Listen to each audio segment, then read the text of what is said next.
Hey guys, welcome to Wrestling Days and welcome to Wrestling Days Live. We are live for WWE Smackdown and this is one of my favorite streams of the week. I think this is one of the best shows of the week as well. Obviously love what they're doing with Roman and we're building towards the Royal Rumble. This is the show that's got Billy Kay and I love Billy Kay. So, yeah, there's lots to look forward to. I don't know, man. It really makes Friday nights for me. It's so good at the moment, SmackDown. It's a real pleasure. It's something to actually look forward to, like at the end of the week, to kickstart the weekend. A really good wrestling show to kind of get your teeth into. And, of course, UFC returns tomorrow. So, it's at a weird time. I think it starts like 12 noon Eastern time, which is about 5 p.m. UK time. So a little bit strange. They are starting a little bit earlier. Yeah, we're going to finish this stream. I'm doing a little bit of research and then going straight to bed, get some sleep, get ready for UFC. So it's going to be a crazy 24 hours. This next 24 hours is going to be pretty full on because we've got this stream, still got to do research. Then we've got UFC following straight after, and that is going to be quite a long stream as well. So loads going down within the next 24 hours. So yes, you'll be sick of me. You'll be sick of me. Shout out to everyone that is in the chat. I hope everyone is well. I do, of course, have the info for what we're going to be seeing tonight. There's not loads, actually. It's been quite a quiet week in the world of wrestling. Like, certainly compared to like what's happened in recent weeks, it's been quite quiet. But I've got a few little bits jotted down, and I've got what we're going to be looking forward to tonight. I do want to say hello to people in the chat. Shout out to Clay Harrison. I hope you are well. Quadwo asks, do you play Among Us? I do not know. I've actually never played Among Us. I do know what the game is, but I've never played it. I wouldn't even know how to play it. But I know it's like the big... Is it still the big game right now? I think it had like a good few months where it was. Fall Guys as well. I know was kind of big. Probably is Among Us still, isn't it? That's got the buzz. But no, I've never played it. James Chadwick says Days UFC 6 p.m. prelims 8 p.m. for the main card. Is that true? Let me have a look. I'm sure on Google it said 5. Have a look. Google is still saying 5 start time. So currently, I'm scheduled to be starting tomorrow. I would say around about 4:30. So I might have to look into that a little deeper. But there is 6 prelim matches, which is quite a lot. So we've got 6 prelim matches tomorrow. So currently we're starting at about 11:30 in the morning Eastern time, 4:30 in the evening time here in the UK, or late afternoon. So, but I will look into that further. David Hall says, hello everyone, I've been sick with pneumonia. I won't be able to join you guys. I've got to go and get some rest. Shout out to you, sir. We've got a new member as well, Chad Coleman. Shout out to you, my friend. Really appreciate the support, dude. Austin316 says, how is the Sexy King Days going? That's quite impressive that you've managed to creep everyone out within the first 5 minutes of this stream. So well done, Austin316. BT Sports says 6. Well, perhaps some of those early fights might be on like Fight Pass or something. So it could be something like that. So, yeah, perhaps like a couple of the early ones are on Fight Pass. Either way, right now, I'm scheduled to start that stream about 4:30 UK time. and we'll just see what happens. If it is 6 or something like that, we won't struggle for things to say. We never struggle for things to say. Big show tomorrow, though. Really looking forward to the return of UFC. And, of course, we're only around a week away from Conor McGregor. One of the biggest streams this channel will do all year. Whenever there is a Conor McGregor fight, it's just one of the biggest streams of the year.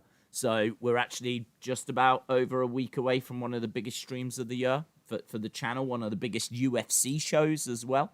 So, yeah, very, very excited for that. And, of course, not too far away from the Royal Rumble as well. So, we kind of had a little lull over Christmas. I mean, we didn't go anywhere. We were still doing Raws and Smackdowns and everything. But there wasn't really those big shows. UFC, kind of went away for about 3 weeks or so.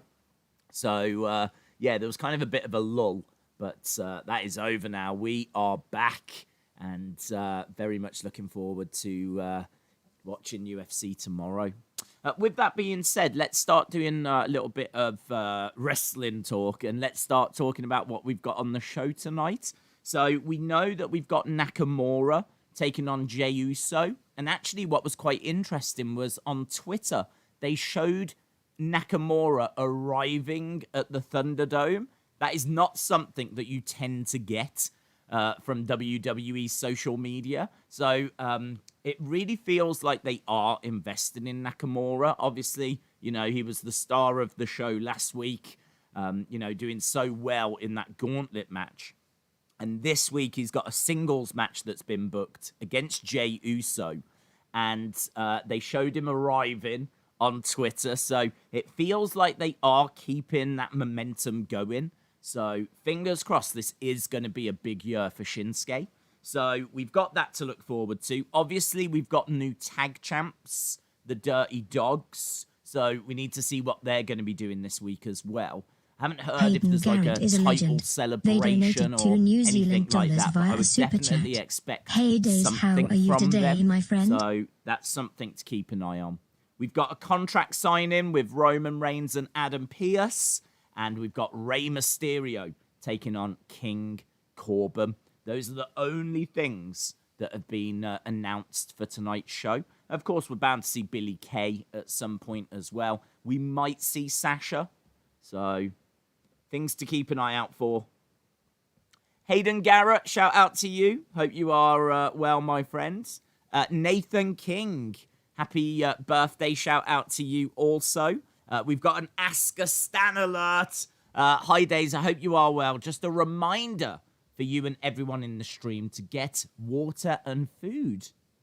Also, I'm just extremely happy that Nakamura is getting a push. Well, there we go. A timely reminder to get some water and some food. Michael says, my question was, do I get the live stream notification from you when you're live, or do I get it from YouTube?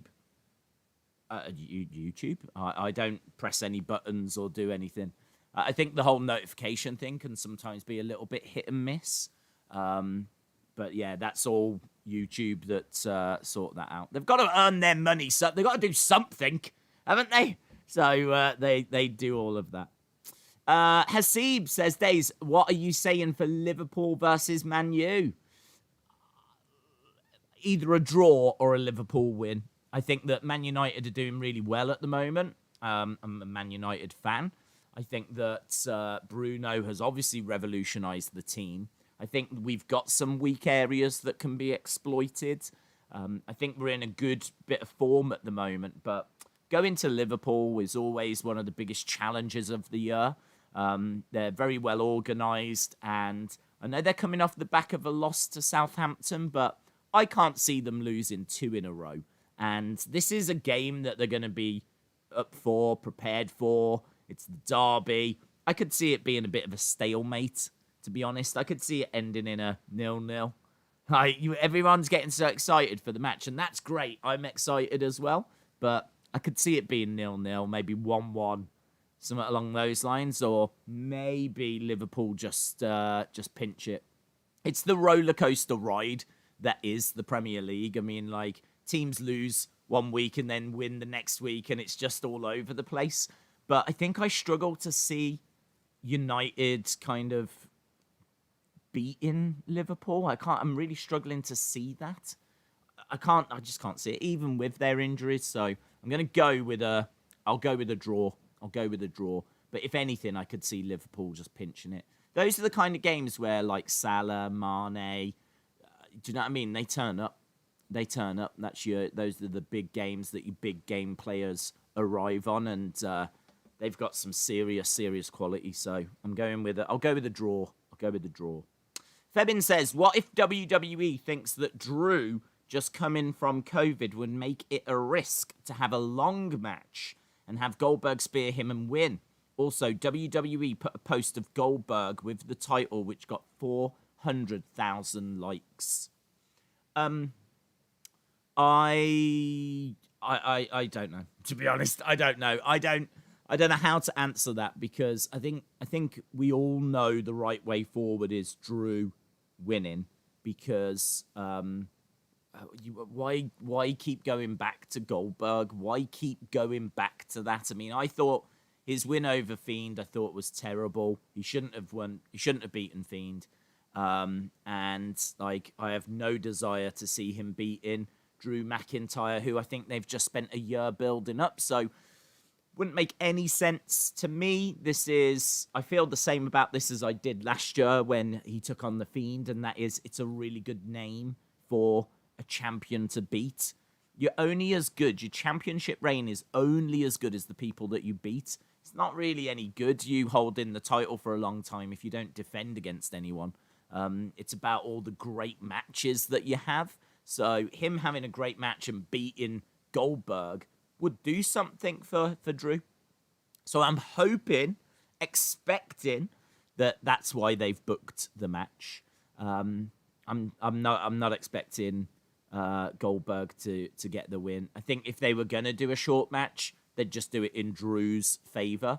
I don't think they're going to completely change their WrestleMania plans and everything just because of Drew catching the COVID and being out of action for a couple of weeks. We spoke the other day and he said it was mild. He said Ryan his symptoms Reeves is were a mild. legend. So they donated $1.99 via a super chat.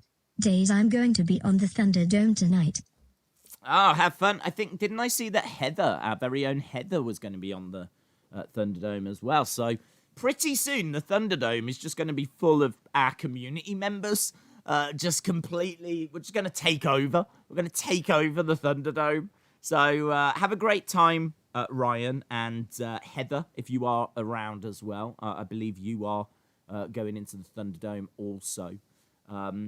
Quite a few people in our community. I know that Hayden has been in there quite a few times. So, there's quite a few people that have been in the Thunderdome.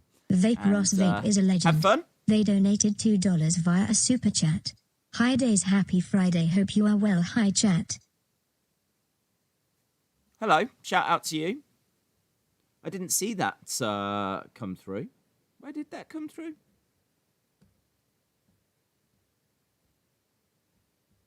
Vaporos Vape, shout out to you.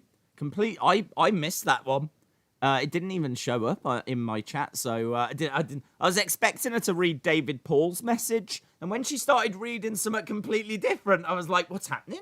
Is she getting her own message? David Paul is a legend. They donated $5 via a super chat. This is the one I was Interesting expecting. Brody Lee autopsy news. Brody's lungs issue was a precondition and wasn't caught by the doctors in time. Well, I mean, that is interesting. I presumed that it was a pre-existing condition, because it's hard to imagine someone in such great physical shape. Someone that's works out, looks after himself. I think he's got a Peloton and he was working out at home. And do you know what I mean? I mean, you've got to be in good shape to be like a modern day wrestler, really. And I think for him to kind of go from competing and being an active star and working out to all of a sudden, Ryan Reeves is a legend. They donated $1.99 via a super chat. We should all hold up Wrestling Days signs. That's interesting, David Paul, because I haven't seen that. I haven't seen that report on that. This is the first I've heard of it, so I'd be very interested to see the detail on that. So, interesting. It is interesting. Ryan says we should all hold up Wrestling Days signs. I don't know. You can tell I'm really enthusiastic about that idea. I always, whenever I see that, there is always a degree of, like, eye rolling, if I'm being honest.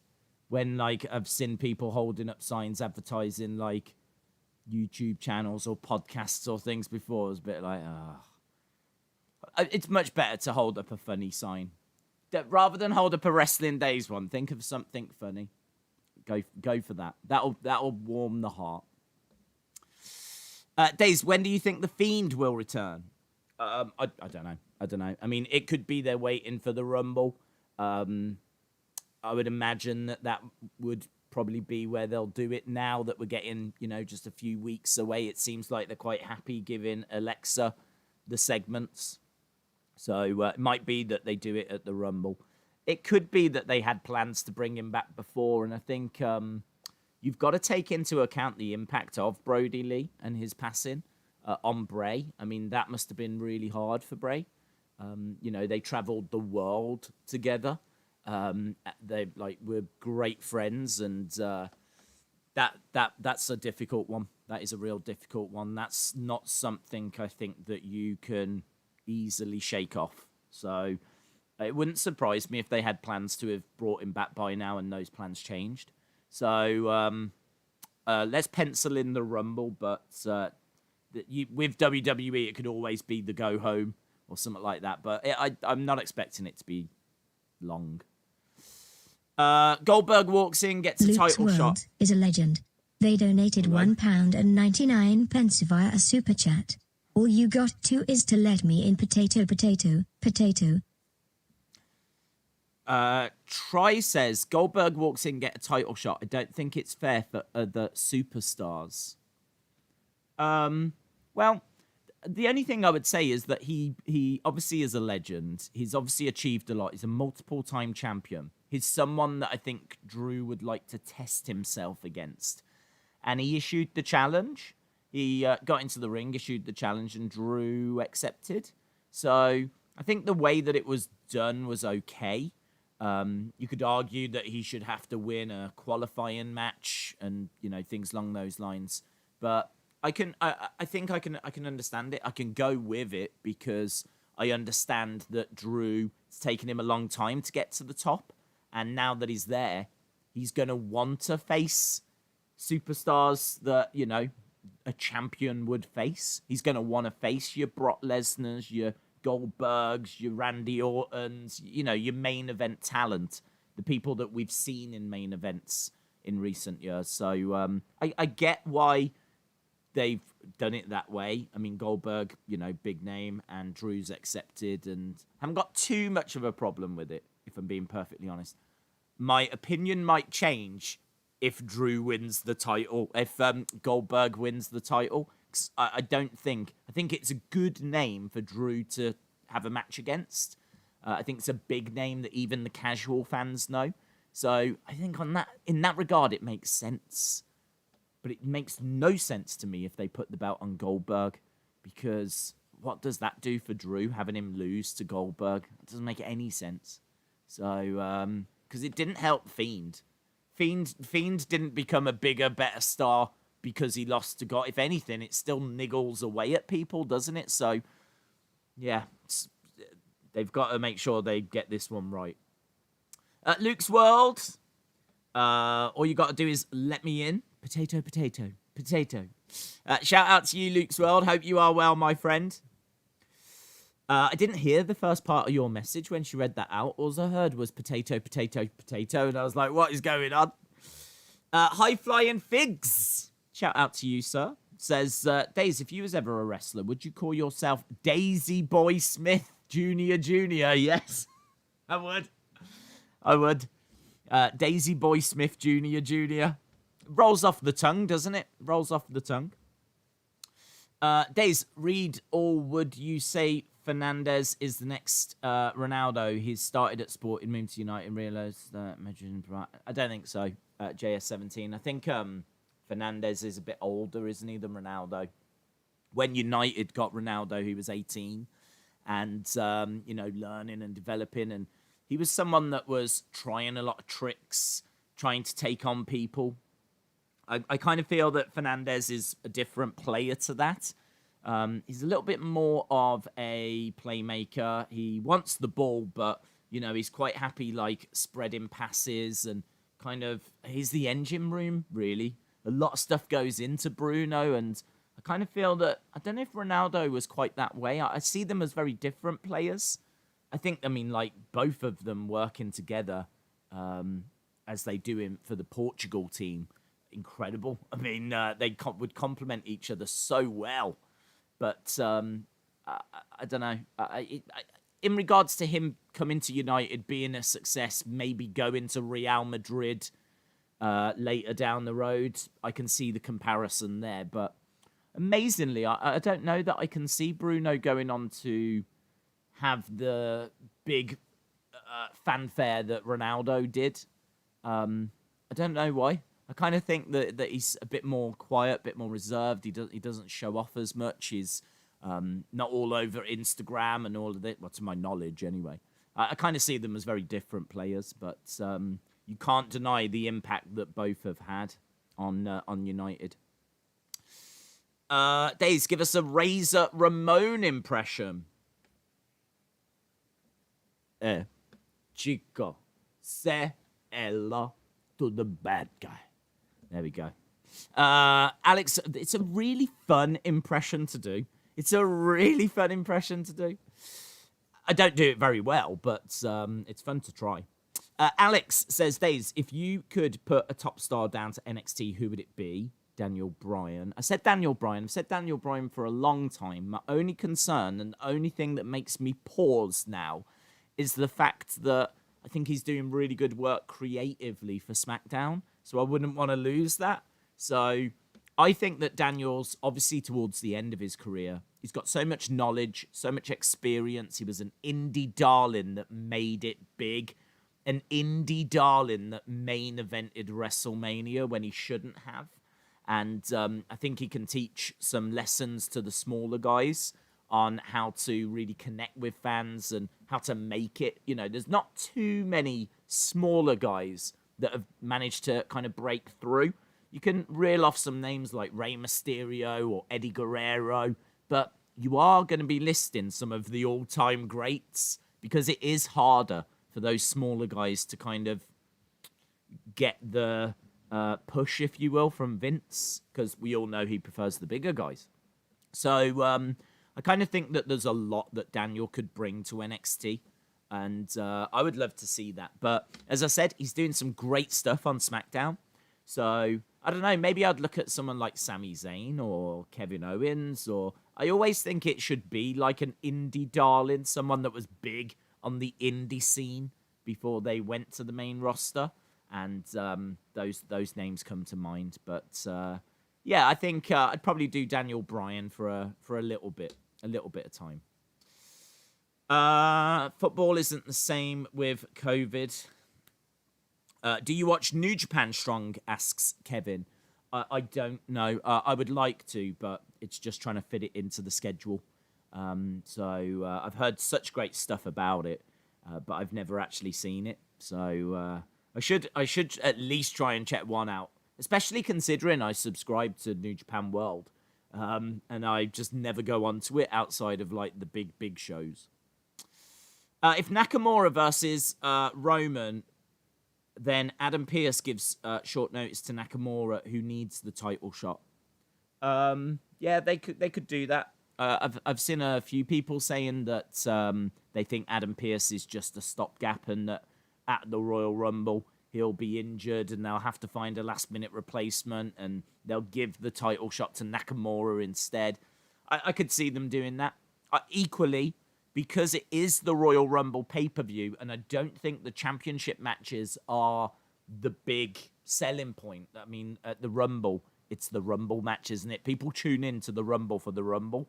The matches before, whatever. Do you know what I mean? Like, you kind of sit through those waiting for the Rumble. So I kind of feel if you want to tell the story of Roman beating up Adam Pearce legally and getting away with it, you could do it at the Rumble. It's not a bad pay-per-view to do it at, because I don't think the pressure is on the championship matches as much as other shows. It's kind of the same with Elimination Chamber. You tune into Elimination Chamber for the Elimination Chamber matches. WrestleMania, completely different. WrestleMania, the championship matches are the main events, so you can't do it there. So I don't mind if they do Roman Adam Pearce. Equally, I don't mind if they do Roman Shinsuke. I'm just really into the story, and I think there's quite a few different directions they can go, so we'll have to wait and see. Days, if you could sign anyone for United. How has this turned into a football stream? If you could sign anyone for United, who would it be? I support Real, and personally, I would sign Ronaldo back. His skill, leadership, experience would guarantee trophies, but who would you sign? Top of my head, Haaland at Dortmund. I mean, he's young. He's one of the best strikers in the world. It's maybe not a position that we're desperate for because we've got Cavani at United. We need a left-footed centre-back. We need a central defender, a defensive midfielder, and a right winger. So those are the three positions we need, and Haaland doesn't really fix that. But I would still be very interested in taking him because I think he is a legend. Massive They talent. donated $1.99 via a super chat. How do you become a member? Hey, Joaquin. Surely you know, Joaquin. Surely you know by now. That if you wanted to join, there is a join button on the channel. Apparently, it doesn't appear in all countries, and it doesn't appear on all devices. What that does is it gets the logo next to your name. You get access to exclusive emojis. Also, we do members streams every Thursday, members-only streams, and there's the members-only prediction game as well that we do. So there's a few things that you get if you do join the channel. And, yeah, it should just say join at the top. It's not something that we talk about all that much or necessarily promote. It's just there, and it's an option. So there we go. Hope that answered your question, my friend. Maria says, Days, are you going to watch UFC tomorrow? Yes. If so, what time? Currently 4:30, which is UK time, or 11:30 in the morning Eastern time. Are you going to see UFC? Yes. And can I get a shout out? Yes. Maria, is it Jacques? I've gone with that. If that isn't your name, it is now. Okay? So, and does Mama Days like UFC? No. And do you watch UFC with her? No. I don't think she's against UFC. I just don't think she's ever seen it. Because obviously UFC is relatively new. Like when I was growing up, when I was young, she would watch wrestling with me. She would take me to the wrestling whenever WWE came to the UK. We would go to Birmingham Arena. I went there in 94, 90, maybe 93, but definitely 94, definitely 95. We went there a couple of times and we watched the wrestling. And she said that I was constantly asking, will The Undertaker be there? Will The Undertaker be there? Apparently that was who I wanted to see the most, was The Undertaker. And he was. Came out with Paul Bearer. And I think he took on King Kong Bundy. Because Bundy actually came back to WWE for a run in the kind of early 90s. He'd obviously been there in the 80s because he took on Hogan at WrestleMania 2 in the main event. And he came back. He went away and came back again in the early 90s. So I got to see King Kong Bundy, which blows my mind, to be honest, that I got to see someone that I didn't really... I don't know if I knew that at the time. I probably did. Because as a kid, you take in all the info, don't you? So I'm sure I did, but I don't know if I realised how big of a deal that was, that I was seeing someone that had main evented WrestleMania 2 as well. Like, that's cool. That is cool. So, yeah, I know that she appreciates wrestling, is quite happy. She went to, like, the UK tournament when they crowned the first UK champ, and it was Tyler Bate in 2017 in Blackpool. She was there. She went along with me. So she will quite happily sit down and watch the wrestling, yes, and enjoys it. But she's never watched UFC. She's never watched UFC. I don't know. She probably wouldn't like the blood and all of that, in fairness. So I don't know. I don't know if she would enjoy it or not. Fun question. Okiki, yes. Shout out to you, my friend. Appreciate the support, sir. Hope you are well. So very cool. I'm loving your sideways picture as well. Your profile picture is coming in at the side. Wacky. Loving it. Days, who was Mama Days' favourite WWF guy? That's a good question. Do you know, I don't know. I don't know if I've ever asked her that question. She only went to take me. Like, it's not something that she would have gone to on her own. She was into it because I was into it. So, you know, as parents do, you show a bit of interest and whatever. But, yeah, I don't know, actually. I mean, the thing was that she wasn't really watching loads with me because I had a TV in my room and a little video player. Back then, it was all videos. So I was very fortunate that, you know, Christmas, you get a TV, your own TV. You get your own video player. And it's like just the best. And then, like, up in my room, just constantly hammering WrestleManias and any wrestling videotapes I could get my hands on. Loved going to car boots, which I'm guessing you probably have in America. They're very, very popular here in the UK. More so than flea markets. We don't really have flea markets in the UK. We have car boot sales, which is where you go to a field in the UK and everyone's got their cars. They open up the boots, get tables out, put the stuff they want to sell on the tables, and you just go around. And, you know, how much is that? 50p. Will you take 30p? Like that kind of a thing. You know, as a kid, you're like haggling with pennies. And I used to go and just pick up like wrestling videotapes. So we would go early on a Sunday, like 7 in the morning, get there early and like go around the car boots and I'd see if there was any wrestling tapes. Then we would go back. I'd put it in the machine. That was me done for the day then. That was me done for the day. I'd be hammering that video repeatedly for the day. Have some lunch, maybe some toast or crumpets or something, some tea. Maybe a couple of cans of Coke later in the day, maybe a Snickers bar as well. But rest of the day, I'm just sitting there. Maybe in like a bean bag kind of... you know, that's weird.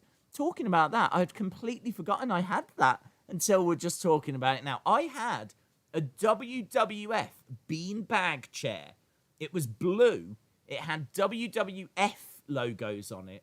And it had, like, cartoon drawings of Hogan, Warrior, probably Bulldog. It was, like, kind of early 90s, of course. And a lot of the... it's so weird, because when you unzipped it, you could pull out all of the little beanbag things. Like, they were just in there, loose. Like, you could pull them out. And they would go everywhere. Like, and then you'd have to kind of pick them all up and put them back in and zip it back up again. But it was like this beanbag thing that I used to just lie in like this on a Sunday. Just had the videotape on and that was me done for the day. So, yeah, man, that was good. Good times. Good times. But as a result, I was just upstairs watching it on my own. So I've never asked her. I will try and ask her. I will try and ask her. Did you hear about Vince moving WrestleMania back? I did, actually. It's one of my notes I've got written down. I've got 3 notes written down. So we should talk about those. WWE delaying Mania from the 27th of March till the 11th of April. So, delaying it by a couple of weeks. I don't know what difference that is going to make, if I'm being honest. They want fans in attendance. So they must feel like this is the right way forward. They must feel like this is going to help with the fan situation. But it's only a couple of weeks. I don't understand. Is there going to be that much of a change within a couple of weeks? Unless they're under the impression that, like, April is going to be more relaxed than March. So let's take it out of March and move it into April. I don't know. I can't figure out what difference, like, 2 weeks really is going to make. I mean, we're sat here in January. How do we know what the pandemic is going to be like come the end of March, early April? And how much difference is it going to be? So I thought it was strange that they were only moving it a couple of weeks. So, but yeah, they are looking to delay that so that they can get some fans in attendance. Ricochet's contract expires in 2024. A lot of people speculating that it was this week. And that he could go to David AEW. Paul is a legend. They donated $5 via a super chat. King Kong Bundy's downturn in the WWE card between WM2 and WM3 is weird. Bundy main evented WM2 versus Hogan and in WM3 was in a tag match with midgets. The thing is, I don't think they really knew how to book people after they had reached the top. I mean, if you kind of go through the history of WWE, so if you look at, like, say, Paul Orndorff, for example, he main evented WrestleMania 1 alongside Roddy Piper. Now, Roddy Piper, they kind of found a way of, using him, but even Roddy Piper didn't get back to that main event scene. It's not as if Roddy Piper went on to main event any other WrestleManias. So Roddy Piper was someone that kind of fell down the card. Obviously, he went off to do films and everything as well, but he always struggled, I felt, to get back to being... He was still a big star, but he was always a star that was more around the mid-card. Do you know what I mean? Having feuds or competing for the IC title or things like that. Didn't really get back to the top. And same with Paul Orndorff. We didn't really see Paul Orndorff getting kind of back to the top after WrestleMania 1. WrestleMania 2 with King Kong Bundy, as you said, exact same thing. WrestleMania 3 with Andre, one of the biggest stars, of course, Andre, but didn't get back to the main event after WrestleMania 3. I know that, like, he continued to feud with Hogan, and of course that carried across to WrestleMania 4, but it was a tournament, and he faced Hogan, and his body was done by that point, wasn't it? So he very much struggled. 4 was the tournament. 5, Macho Man against Hogan. Now, Macho, I would say, is the exception. Warrior Hogan. When was that? 90. Warrior. I suppose Warriors sticks around for a little bit, but honestly, by 92, he's done. So he's not around too much longer after 90. I mean, if you think, what was WrestleMania 92? WrestleMania 92 was WrestleMania 8, which is where Warrior comes back. He wasn't on that card at all. WrestleMania 7, retirement match against Macho Man, which was great, but obviously isn't around that main event. There's quite a few examples of the early WrestleManias where people did kind of fall off, but maybe Bundy was the biggest. I kind of feel with Bundy, they built him up because of his look and his size, and they kind of knew that he was never going to win the title or never going to, like, constantly be around that main event picture.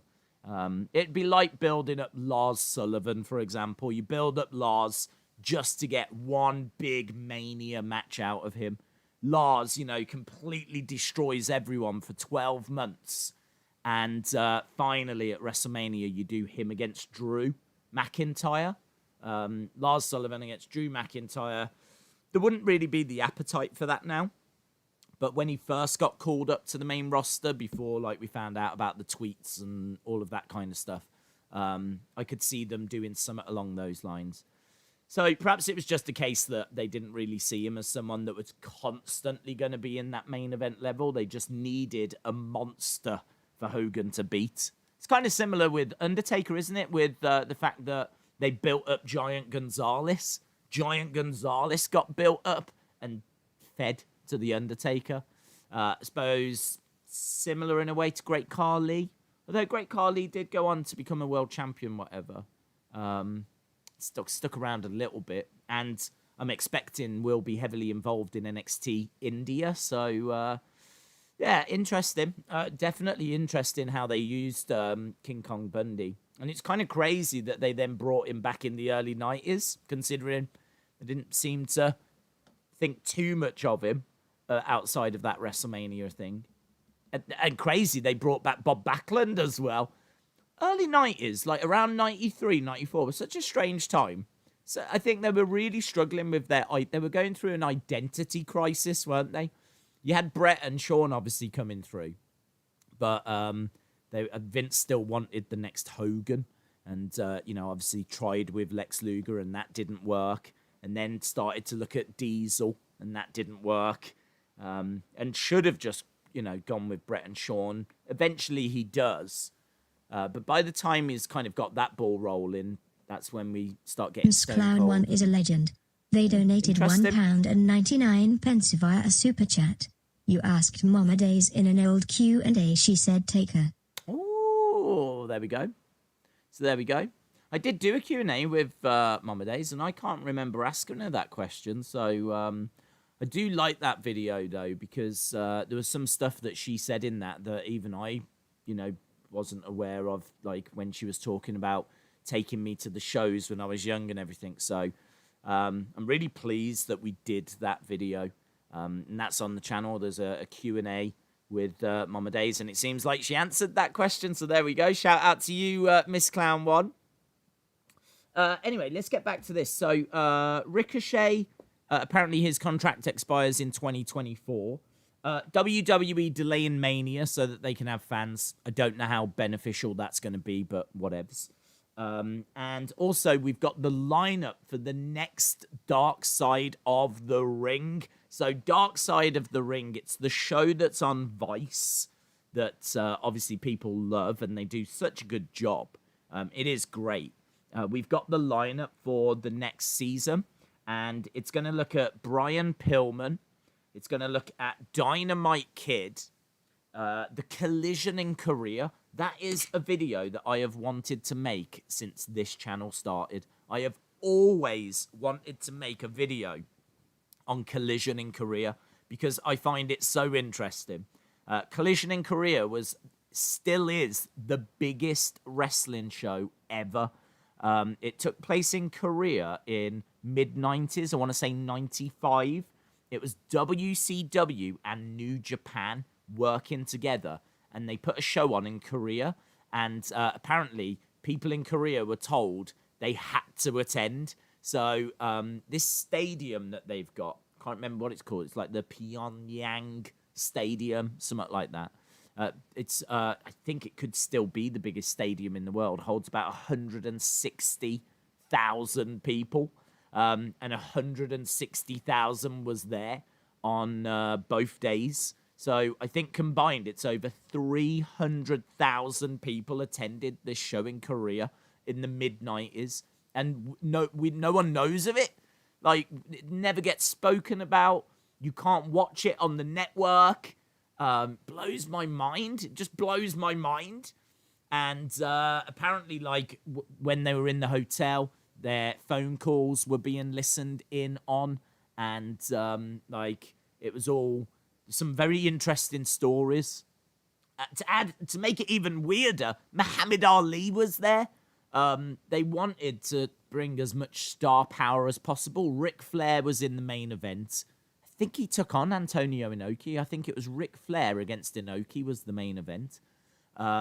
Legion of Doom, I think, were on the card. Road Warriors.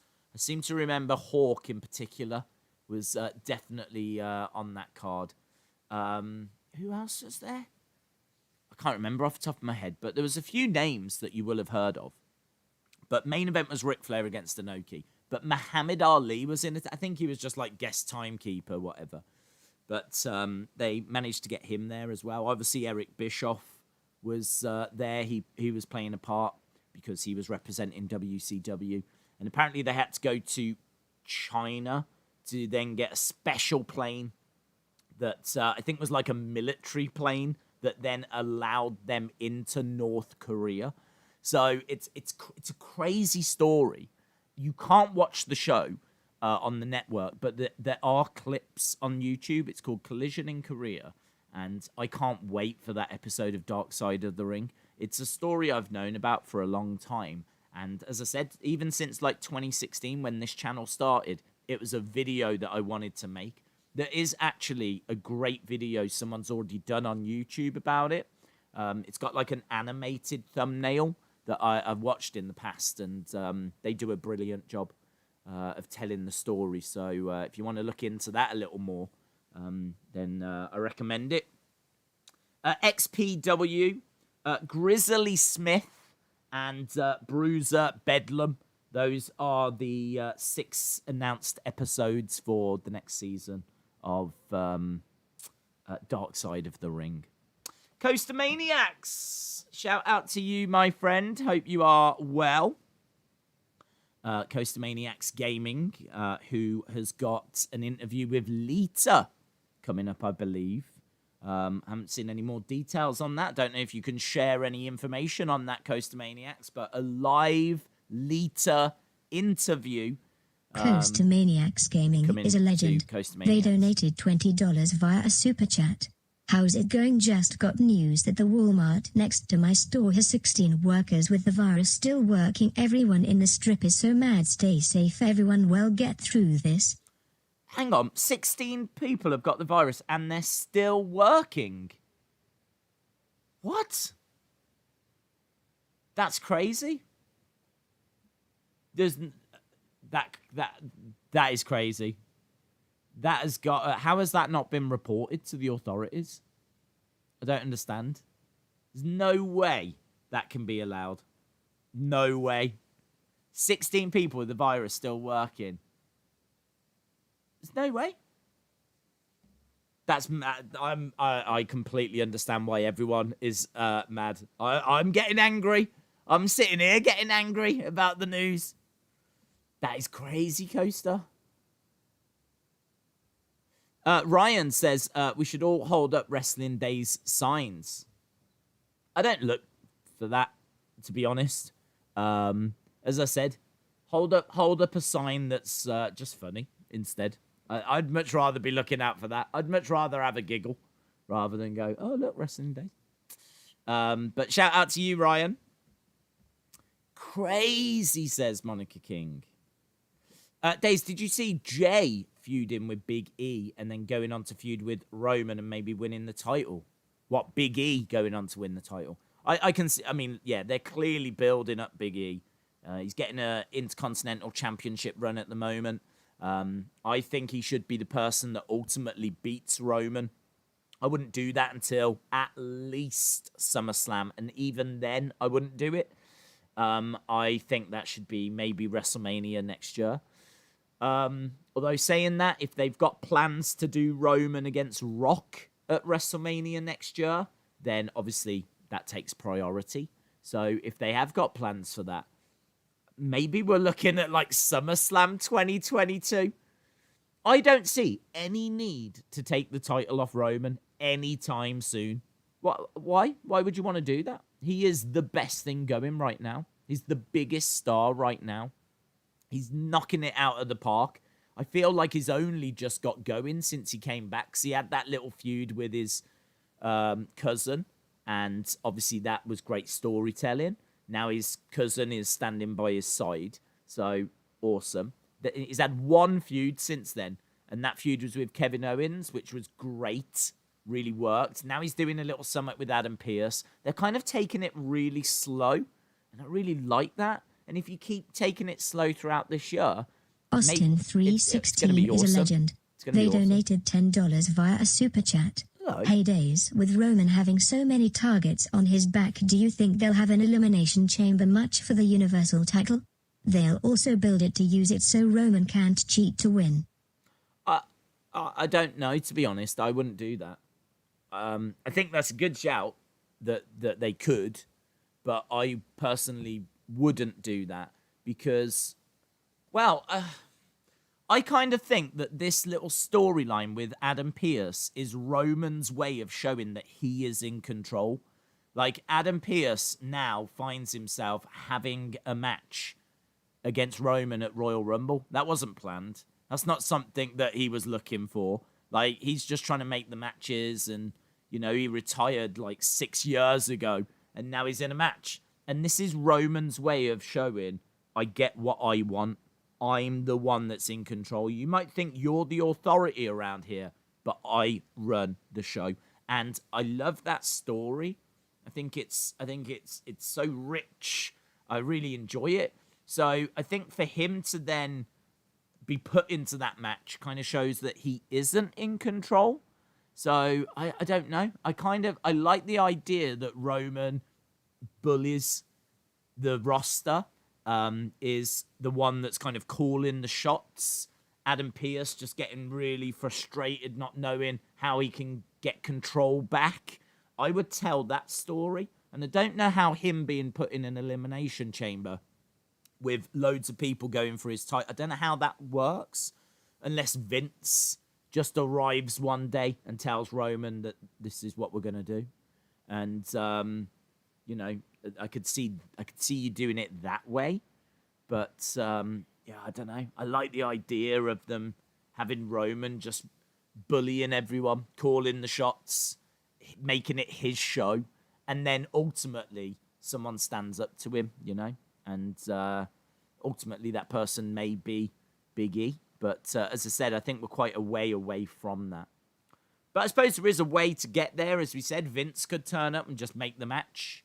And it could be quite interesting. But even so, I would still want Roman to win that. I don't want Roman to lose this title anytime soon. I think he is the big thing we've got right now. He is like a cool John Cena.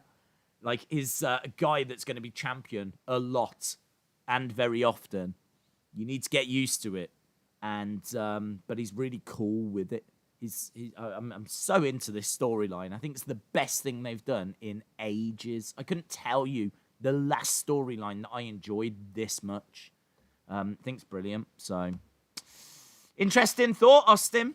Very, very interesting thought. I suppose they could do it. Yes, they could do it. But if they did, as I said, I'd want Roman to retain. David Connolly says, I'm addicted to Cobra Kai. It is very good.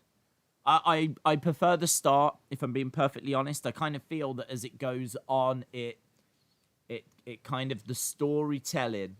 I think what's really interesting about I won't ruin anything, but what's interesting about the start of Cobra Kai is the fact that it looks at it from the bad guy's perspective. And so you're like, wow, this is crazy. Like, you can really see things through his eyes. And I think that's part of the appeal at the start. And then as the story kind of evolves, you kind of start to lose that a little. It's still very interesting, very gripping. It's one of those where it's like, one more. It's still brilliant. But I think for me, like, season 1 was something very special. I think season 2, season 3 are still very, very good. I think the whole thing is still really great, but I don't know. I think season 1 is still my favorite of the 3. But I'm very much looking forward to season 4. It is a very good show. And it's kind of the talk of the town, isn't it? It's kind of like Tiger King. Like, everyone seems to be watching Cobra Kai at the moment. So, yeah, if you've not seen it, check it out. It's on Netflix. I hadn't. It used to be on YouTube. I hadn't seen it. It's obviously based on Karate Kid. And it is very, very good. 6 minutes to go. Heather, shout out to you. It is 6 minutes to go, isn't it? Flies, doesn't it? Absolutely flies by. Cobra Kai is better than Dakota Kai. Did you see that Dakota Kai did that Bus It challenge? And it's really good. I won't spoil that either. If you've not seen that, then you can check that out on her social medias. Sunny says, I can't wait for the next season. The FMW episode of Dark Side of the Ring should be interesting. All of it should be good. Yeah, I love that series. I wasn't able to watch it because I think they have got Vice here in the UK, but I just I think I can't remember when it was on. It was on at a time that I kept forgetting. It was like Wednesday at 10 o'clock, something just random, and so I kept missing it, and then I didn't have a way of kind of catching up.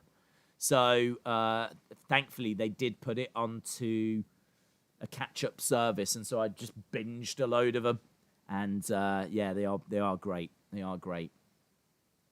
Days, do you think that MSK could become big stars? Yes, I really like Wesley. He stood out to me. I like both of them, but Wesley in particular.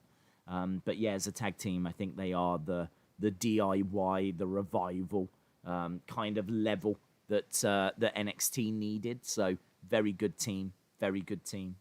I found some videos of when I was at live at Butlins.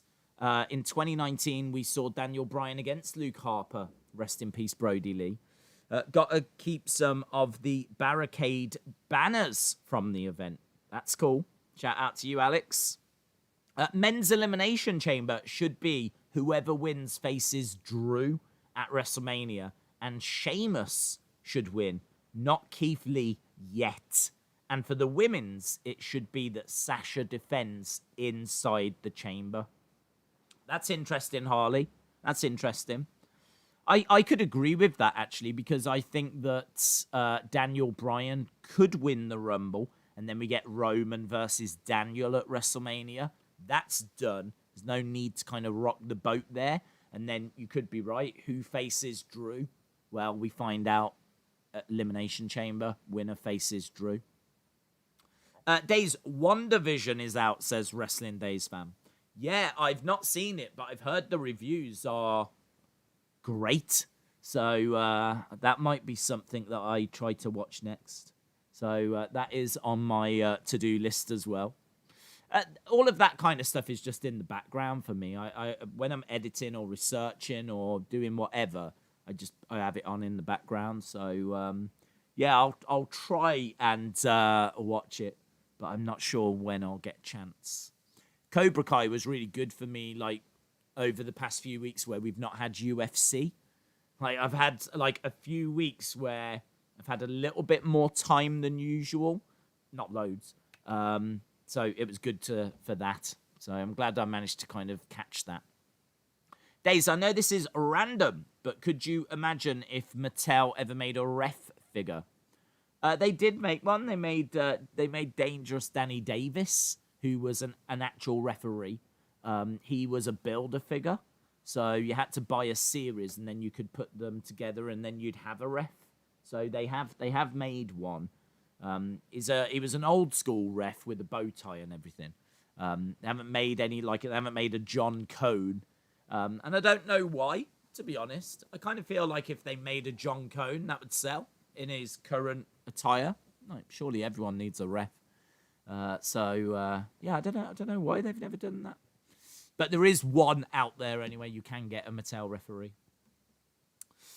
Days, what news source is more reliable? Ringside, Wrestling Observer, or Wrestling Votes? Wrestle Votes. I like Ringside. To my knowledge, don't have inside sources. I think they just report like what Meltzer says and anything that like Sean Ross Sapp maybe says or things like that. So I don't think Ringside is. I think they just kind of report things other people say. Wrestling Observer's obviously got Meltzer, who I believe has got connections. He's said a lot of stuff that has, come good. And then, of course, he said some stuff that hasn't. But I do agree that there's going to be... I mean, we all know that Vince changes his mind. So I think that Meltzer's fairly reliable. The only thing is you just never know if plans are going to change. But there's no denying that Wrestle Votes have been bang on the money now for a good 12, 15 months. They told us who were going into the Hall of Fame before they were announced and told us that Roman wasn't going to be at WrestleMania last year. They even told us who was going to take his place. And this was all before anyone had mentioned anything. So I do like Wrestle Votes.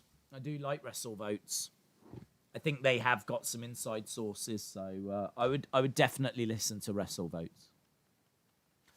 Right, my friends, we are underway with SmackDown. That is our little preview done. Wasn't really much to preview. We had a little chat about a few different subjects, but we are up and running now. We've got Nakamura against Jey Uso. We've got Roman and Adam Pearce in contract signing. We've got Rey Mysterio taking on King Corbin.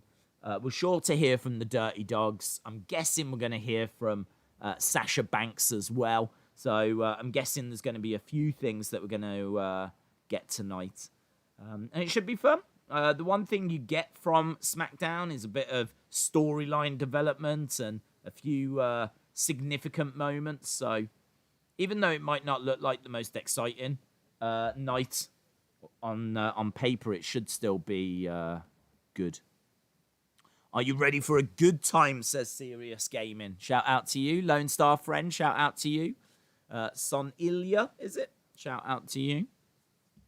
Where is Seth? Well, he was on paternity, wasn't he? Because they had little baby Rue.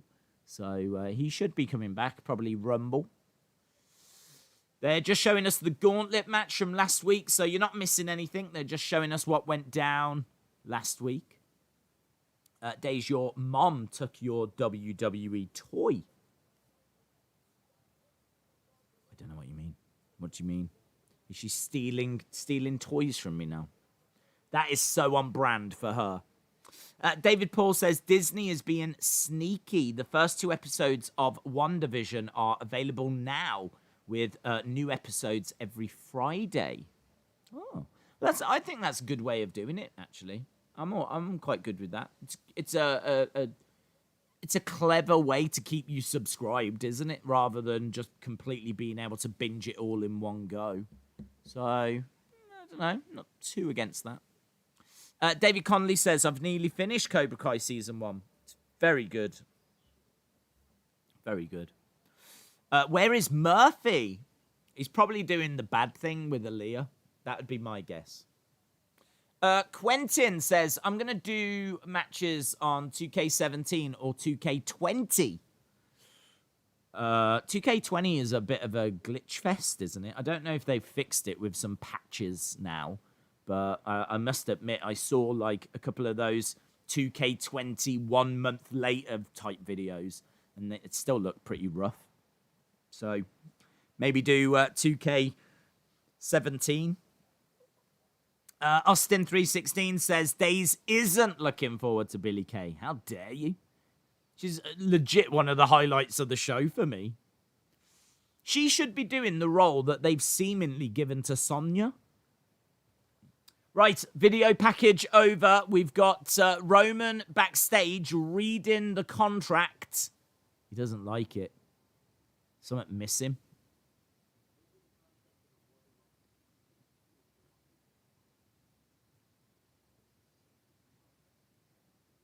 It's the same contract. Cookie cutter contract.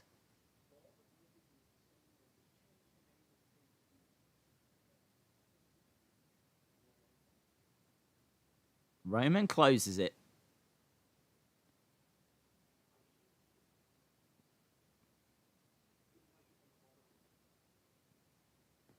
So Roman's not happy about something? The match needs... I think Paul Heyman's trying to figure out why he's upset. Match needs a stipulation.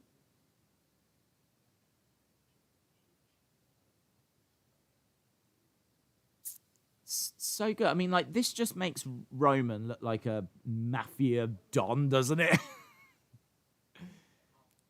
Roman, like, the camera's on Roman. He's not saying a single thing. He's just sat in a chair. He hasn't said a word. And you've just got Paul Heyman panicking in the background.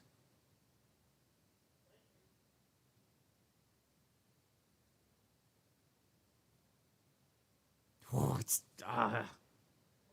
so good. So good. Roman did nothing there. And that's how you build a star. If there's any casual fans that tune in, you know straight away that Roman has got influence, he's got power. You know, you've got Paul Heyman just panicking in the background. You know that there's a contract and Roman's not happy with it. And you know all of this without Roman saying a single word. Not a single word. It's... I can believe that they have got some television writers that are writing this stuff. Because parts of it does feel like I'm watching like a drama, to be honest. But a good drama. Not like a period drama. Not like Downton Abbey. Although I would love to see Roman in Downton Abbey. But, right, Jey Uso versus Nakamura. It should be good.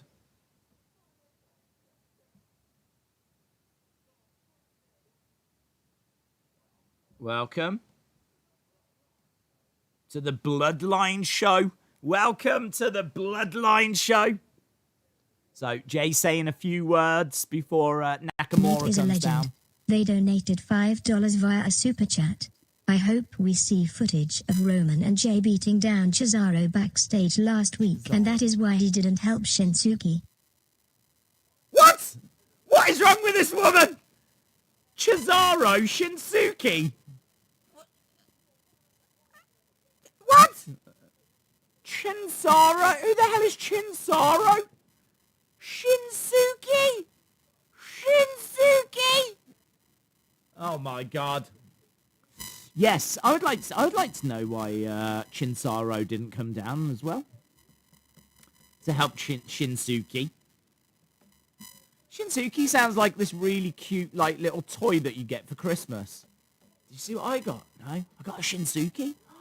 I love those. Do you know when you tickle the belly, his ears go... Oh, I love the Shinsukes. Shinsuke! I've got that in my head. That's what I'm hearing right now. It's just like a little Furby type thing with his ears go like this. Ah, Shinsuke! That is the most Japanese I've ever sounded. My ears? Sorry. Your mic is messing up. Oh, no. Hang on.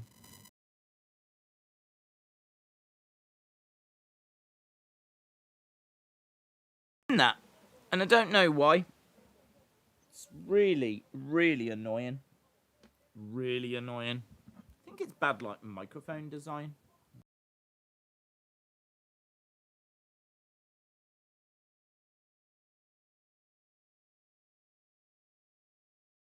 Hang on, I don't even know if it's working now. Shinsuke! Jey Uso's going on, isn't he? Daze, you're causing our ears to bleed. Not for the first time.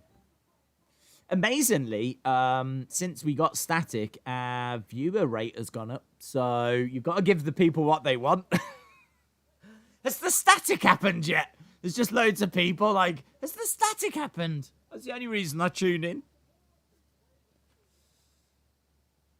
Jey Uso's still going off, isn't he? It's fine now. Amazing. Best mic ever. I think it's a Chinsaro mic, actually. I think that's what it is. Chinsaro. Daze, imagine if Billy Kay was doing Paul Heyman's job. Oh, my God. That would do Roman's head in. That could be fun. Could you imagine if Paul Heyman, like, gets injured and Roman's got to find a replacement? Excuse me? Mr. Roman Reigns? My name is Billy Kay, and this is my resume. That could be a fun segment. I definitely want to see that.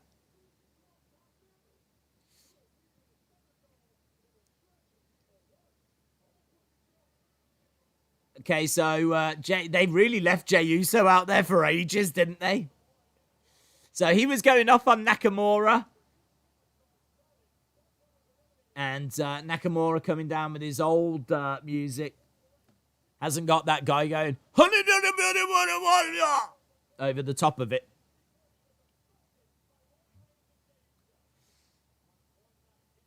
It's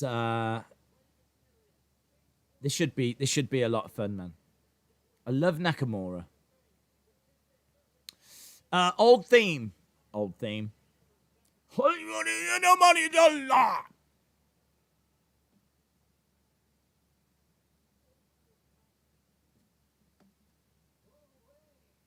Roman Reigns is the big dog. That makes you his little puppy. I thought he was going to use a stronger word than puppy. Roman Reigns is a big dog. That makes you little puppy. So good. So good. Shinsuke face turn. Who else thought he was going to use the B word? I thought he was going to use the B word. But he didn't. Lava Wolfie, shout out to you. Little puppy. I love his old theme, says Sandman882. Yes, the old Shinsuke is back. It's good, isn't it? It's good. 2021 giving us some good. Yeah, Shinsuke, he is the man, isn't he? He is the man. Not that the voiceover woman knows who he is, but he is the man. And it was such a shame that he kind of got to such a good point where kind of felt like there was a bit of momentum. He was in that main event with AJ. And the feud was all right. And then, like, there was a good few promos. And then it just all fell away. And, like, for some reason, they didn't really know what to do with him for a couple of years. So, wasn't that, like, WrestleMania 34? Was it 30? I think it was, wasn't it? 34? Nakamura AJ? It's WrestleMania 37 this year. That's crazy. Little puppy. I love the way he said that. The Toronto Maple Leafs. I've got respect for them. I've seen the Toronto Blue Jays play. I've been to Toronto and I went to a baseball game. So I've seen the Blue Jays. I can't remember if they won or lost. They probably lost. I've been to a baseball game. Isn't that crazy? I had no idea what was happening, but I was there. And it was cool. Change the title to Jay versus Shinzuki. The face of Strong Style nickname is back as well. Mo says, I'm glad that he's a face, but I liked his heel theme. I just prefer themes with singers. That's cool. That's cool. I think this is just like a nice way of letting us know that he's back to being a face now.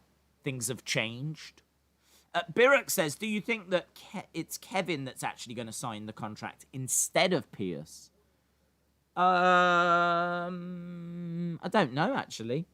I really do like the idea of Roman establishing the fact that he is the one that's in charge. I like the fact that Roman he's not going after other wrestlers. Right now, his focus is on the authority figure. I kind of like that. We're so used to heel authorities, aren't we? We're so used to, like, Vince and Steph and Triple H and the heel authority story that we're seeing it the other way round now, where we've got a heel champion going after a babyface authority figure. And that's interesting. So I'm on board with this story. So I don't mind if it's Adam Pearce. Because I feel like we've seen Roman Kevin Owens, and I don't want Kevin Owens to lose again.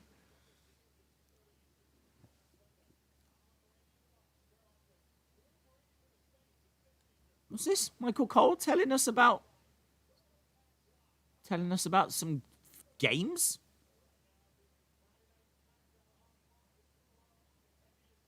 Fox must have requested that they advertise some, was it NFL or something? I don't know. Right, we are underway with Jey Uso and Shinsuke Nakamura. Nakamura against the ropes. We are 15 minutes into the show, and they normally give the first match quite a bit of time. Nice knee strike by Nakamura. Rollins is not returning. I think Roman will get a new theme for Mania, says Nigel. Oh, man, his entrance, I hope, is pretty epic. I hope they give him, like, a really cool entrance. Michael Cole, says Sonny Wolf.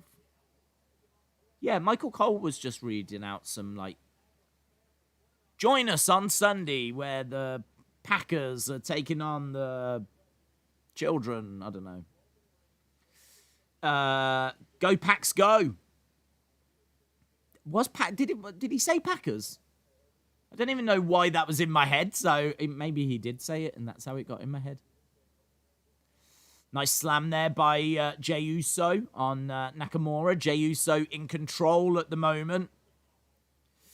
Roman should have had a new theme by now, says Austin. Shinsuke will win, says Wrestling Days fan. Monica King says sexy, sexy, sexy, sexy, sexy. Sexy Michael Cole. Yes. I think what he said was, join us on Sunday. We've got some basketball. We've got the Raptors taking on the Miami Heat. And we've got the Sacramento Kings taking on the LA Lakers. But there's only one king that I've got my eye on. And that is Monica King. I think that's what Michael Cole just said, Monica. I don't know. I have to have it turned down for copyright reasons, but... My Dream Nakamura, bring back the old theme. He hit him with a punch in the face, says Joe. 2 rounds of NFL playoffs start tomorrow. Well, there we go. Building towards the Super Bowl, guys. You might not have heard of it, but it's a game that happens every year and kind of a big deal. And we're going to try and figure out what teams are going to be taking part in that. And, yeah, check it out. Write it down if you've never heard of it. It's called the Super Bowl. Super Bowl. Not to be confused with, like, a magic plate or a Wonder Cup. It is a Super Bowl. Knee strikes by Nakamura. Joaquin is here again. I believe in Nakamura's supremacy, says Asuka. Hello. Well, we've got some music. Cesaro's music is playing. Cesaro's coming down. Is he going to turn on Nakamura? Joaquin Iribe is a legend. What's this? They donated $4.99 via a super chat. Days imagine an entrance for Roman with all of his family members behind him and he's like the king. What do you think of that? Yeah, great. Sign me up. Rikishi coming down and Wild Samoans and Usos. And yeah, man, that'd be awesome. That'd be great. And there's got to be something around the whole tribal chief thing. So yeah, I think that'd be really cool, Joaquin. Yeah, so Cesaro's come down, and I'm guessing, my guess is he's going to turn on Nakamura.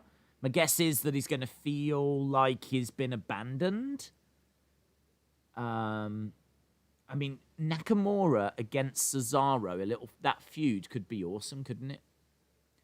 And Nakamura maybe gets the better of it, and then that's him on his way. So maybe that's what they're going to look to do next. Nakamura in a feud with Cesaro. Sign me up, man. Sign me up. I remember not that long ago, I think it was early last year, we were getting Andrade against Rey Mysterio. They were feuding, and it resulted in some absolutely incredible matches. And this would be right up there with that. Nakamura against Cesaro in a little feud. Yes. Yes, please. Thank you. Thank you, Vince. Is it just me, or does Michael Cole sound different? He's trying to sound sexy for Monica. That's what he's doing. He's putting on his sexy voice. Cesaro is here, says Butterspark. LSW says, Days, what if we get Cesaro versus Nakamura at WrestleMania?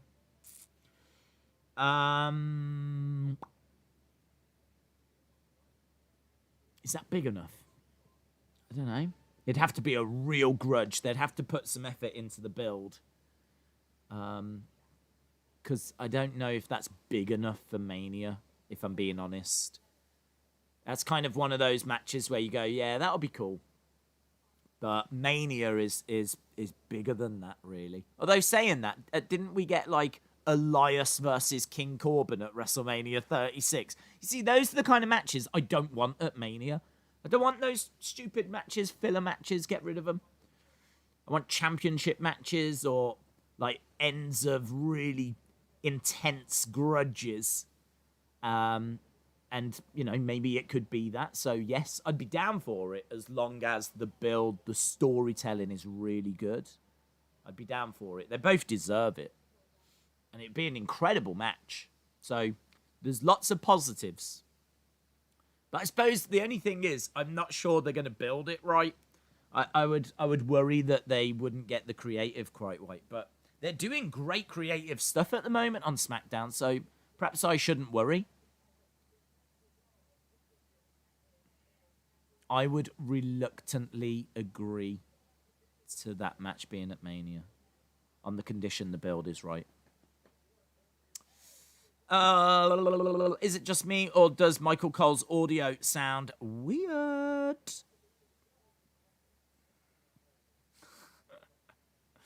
Days, can you do a Super Bowl watch along?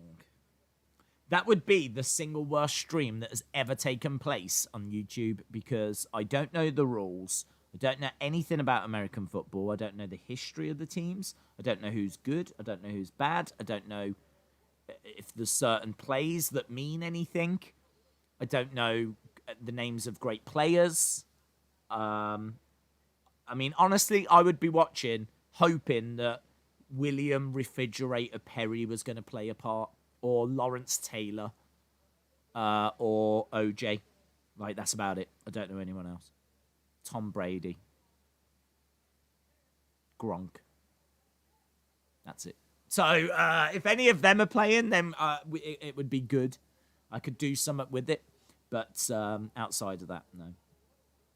I feel like there's more I know. Dan Magaliano. Nia. Magnolia. Dan Magnoliolia.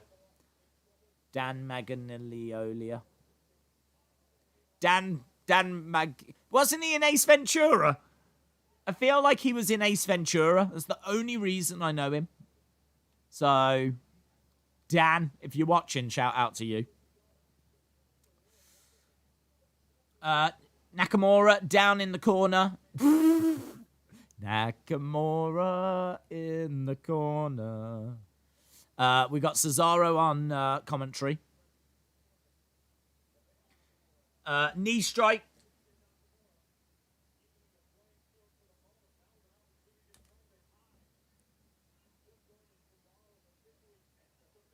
Cesaro has entered the Royal Rumble. Who tried to enter the Rumble and got told no? It was Drew Gulak, wasn't it? Do you remember Drew Gulak was like, I'm going to enter the Rumble? And Adam Pearce was like, you can't just do that. Like, you got to qualify. And now Cesaro's like, yeah, I'm entering the Rumble. In fairness, Adam Pearce has probably got other things on his mind right now. Joaquin says, would you like it Joaquin Uribe is a legend. Yeah, I don't need to read They it. donated $1.99 via a super chat. Would you like if WWE did a Samoan cinematic match? As long as it's done realistically. I think cinematic matches are cool. As long as it's still kept within the realms of reality. They kind of want to go a bit too far on cinematic matches sometimes. I kind of feel like, do you know what I mean? For me, a great cinematic match would have been Booker T and Stone Cold in the supermarket. You know, where they're just fighting in a supermarket and they're like grabbing like the milk and just smacking each other with baguettes and stuff like that. It's the kind of thing that you can't do in the wrestling ring, and so you go to a different location. So I'd be totally down for I could see there being a multi-man match. I could see there being a team like of WWE stars taking on the Bloodline. Certainly when Jimmy comes back. Excellent work there by Jay. 1, 2, kick out by Nakamura. Some good action here. So, yeah, I'd be down for it, but I'd want it to make sense. Because this storyline has.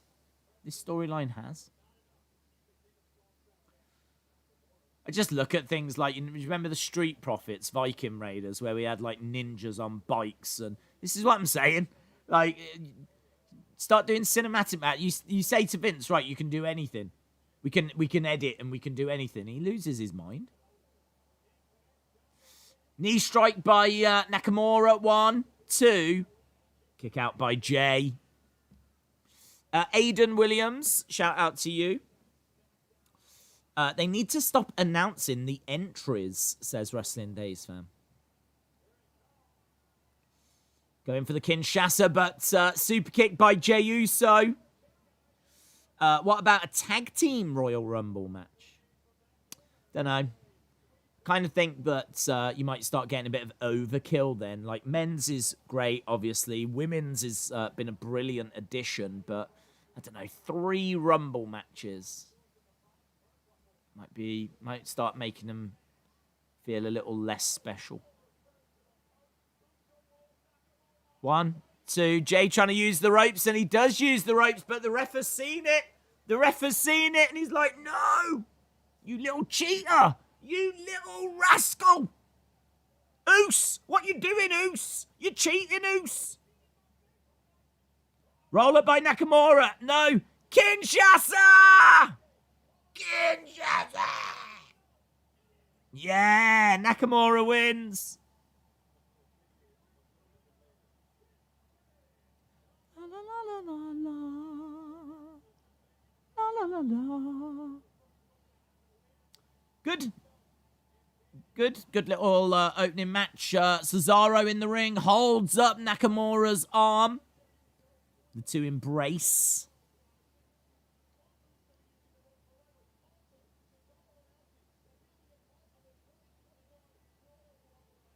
These two are great together.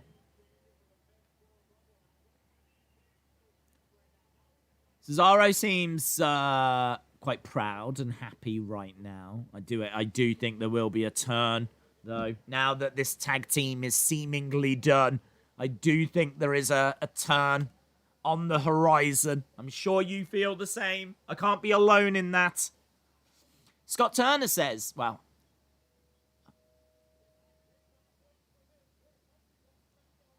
ding dong, hello! Why is Billy Kay not in charge of this? Bailey's got her own talk show called Ding Dong Hello. Hey, there's Sonya. So Billy Kay isn't working with Adam Pearce. She hasn't got her own talk show.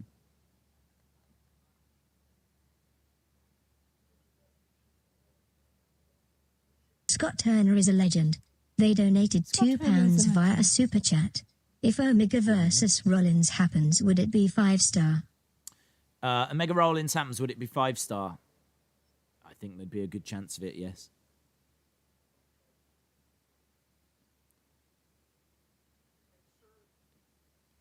Okay.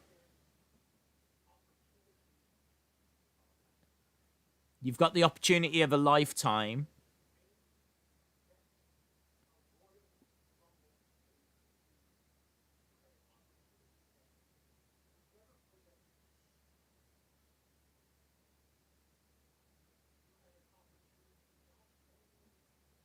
This is interesting.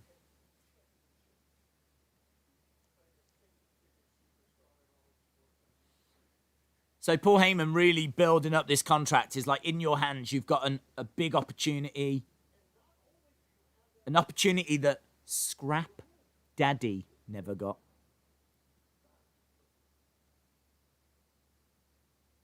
Paul Heyman flirting with Sonya Deville. Barking up the wrong tree there, Paul.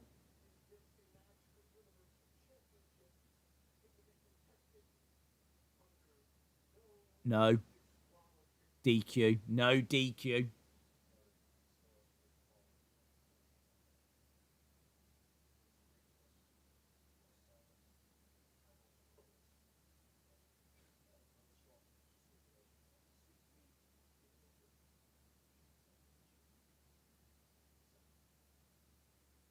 So he signed it. Adam Pearce says, this is ridiculous. I know you're only doing... Well, hang on. If it's ridiculous, why sign it?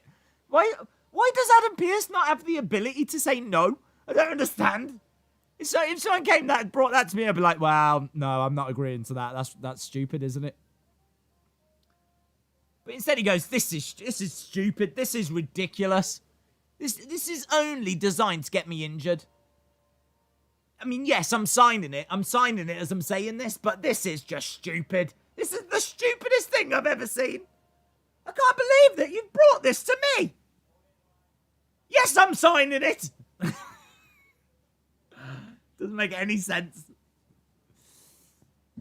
There's a few little loose ends on this story, but I don't know. Perhaps he's got a plan. Perhaps Adam Pearce has got a plan. Perhaps he's thinking, no DQ.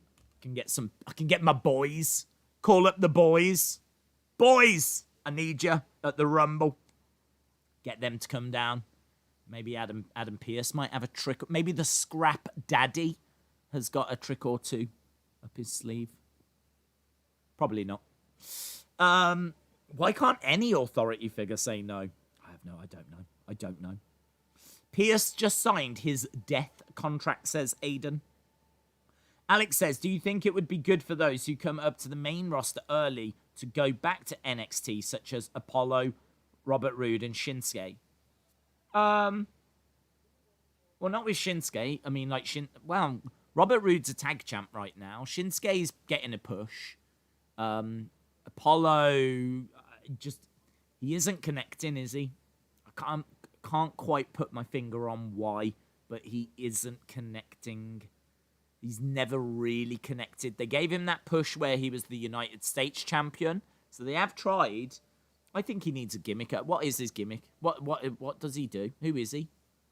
I don't know. I think the problem with Apollo Crews is, who is he? He's just some dude. He's just some dude. Just a guy. Kind of feel like he could do with a bit of he needs an angle. There's got to be some interest in that he can take him to that next level. Do you know what I mean? Anything? There's nothing creative about Apollo Crews. He's called Apollo. Dress him up as an astronaut. I don't care. They do something interesting. There's nothing creative about Apollo Crews, and I think that's part of the problem. Austin says, Adam Pearce is sexy. Just let him do what he wants. Daze, do you think we'll see Billie Kay mosh pitting tonight? Oh, did you see that? So last week she said she was a mosh pitting expert. And she was like, guys, how about we take the Riot duo and make it a Riot squad? And she was trying to get herself involved in them again. On social media, there's footage of her showing Ruby that she can, like, air guitar and rock out and everything. So, yeah, hopefully. I would love it if she turned up in punk attire. I want her to have, like, spiked up hair and, like, really dressed up like a punk. See, guys? I can be punk. That would be awesome. That'd be so good. I'm sure we will get something. I always look forward to her segments. She always delivers. It's only like 30 seconds, but you tend to have a smile or a laugh whenever she's on. And she always leaves me wanting more. I want more of Billie Kay. So, yeah, they're doing some good stuff with her at the moment. So, but the thing is, I feel that she should have a talk show.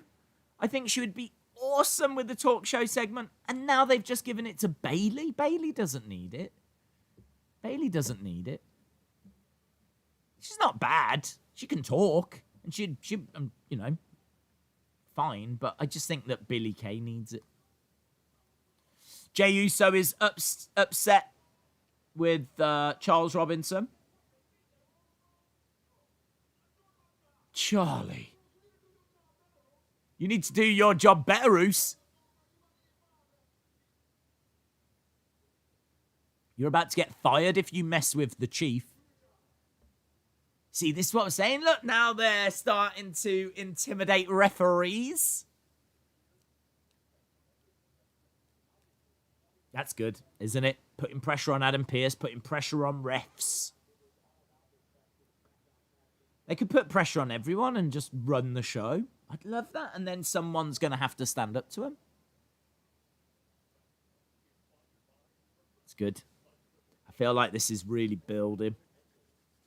If Adam wants to fight Roman, then R.I.P. Adam. If Adam Cole wants to fight Roman, then Adam Cole could win, says Jake Page 1919. Days, want to hear something you won't like? Billy Kay isn't that great. Lol, says Austin. You're just trying to get me to cry so that you can get a screenshot of it. That's what you want. I'm on to you. Apollo's problem is that he's just a guy that smiles and does flips, says Brother Nero.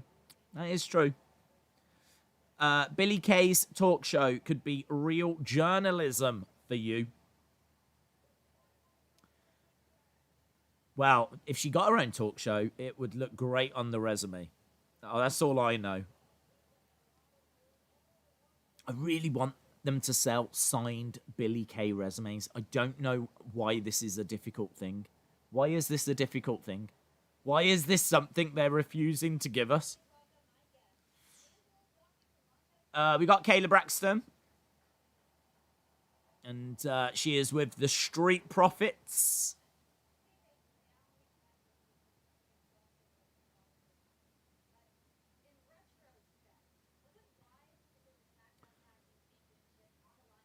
Was it wise to defend against the Dirty Dogs last week?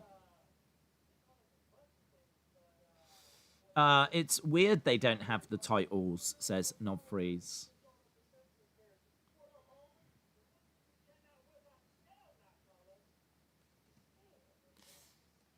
Scared. One thing you will not, shall not, cannot call us is scared. For the whole dang 2020, they got titles. I think we all remember that emotional moment where they literally handed their titles to the New Day, and the New Day handed their titles to them, and they just went about their business with brand new titles. So, such a powerful moment that looks so great in the history of those tag belts.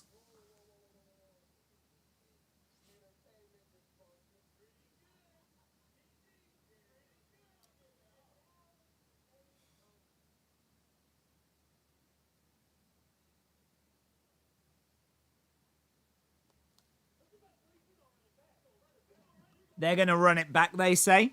So they're going to look to run it back.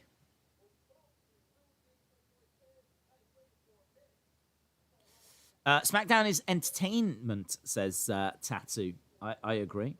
Monica says Montez looking clean.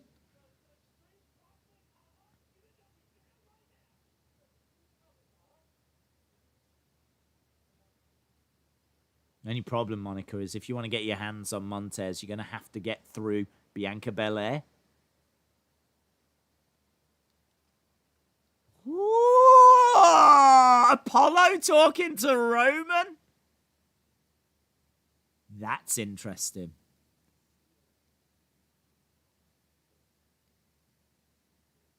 Stay, we're good. That's interesting.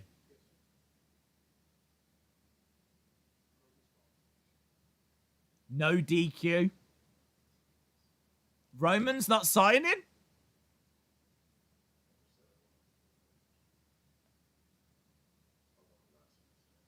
He wants last man standing. Adam Pearce will never sign a last man standing match. There wasn't much resistance when he signed the no DQ. I think he'll go for it.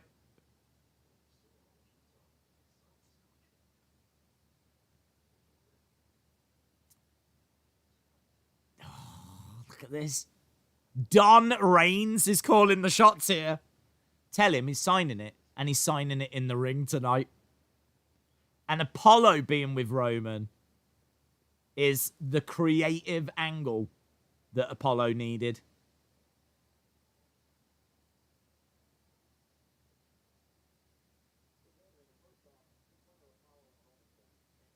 That's big.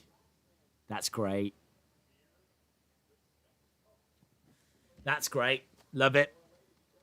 Did you see Paul and Apollo on Talking Smack? That was great. I didn't. No, I didn't. Apollo heel turn, yeah. He should be a heel. I think they've tried him as a face, and it was all just bland. Put him with Roman. I mean, like, that's not something I considered. But makes sense. Ding dong, hello, with special guest Bianca Belair. The EST. The person that Monica's going to have to fight if she wants to get her hands on Montez Ford. Last man standing. Tasty, isn't it, Sonny? Is Apollo the new Fredo? Has that got something to do with Lord of the Rings? Daze, do you want the Roman story to reach a stage where Roman threatens Vince? Yes. That would be awesome. And, well, could you imagine if he gets everyone under his control? So he's basically out of control. He's running SmackDown. He's got Adam Pearce in his pocket. Commentators are too scared to say anything bad about him. Referees are too scared to count 3 counts against him. Like, there's so you could really run with this story. You could really go somewhere with this story. So I love the idea that SmackDown now has got to the point where Roman is just running the show. He's in his chair and everyone's running around. He's got wrestlers doing his work for him. Paul Heyman doing his work for him. Adam Pearce completely out of his depth. Completely lost control. And yeah, maybe Vince has got to arrive and deal with Roman face to face. Or maybe Triple H.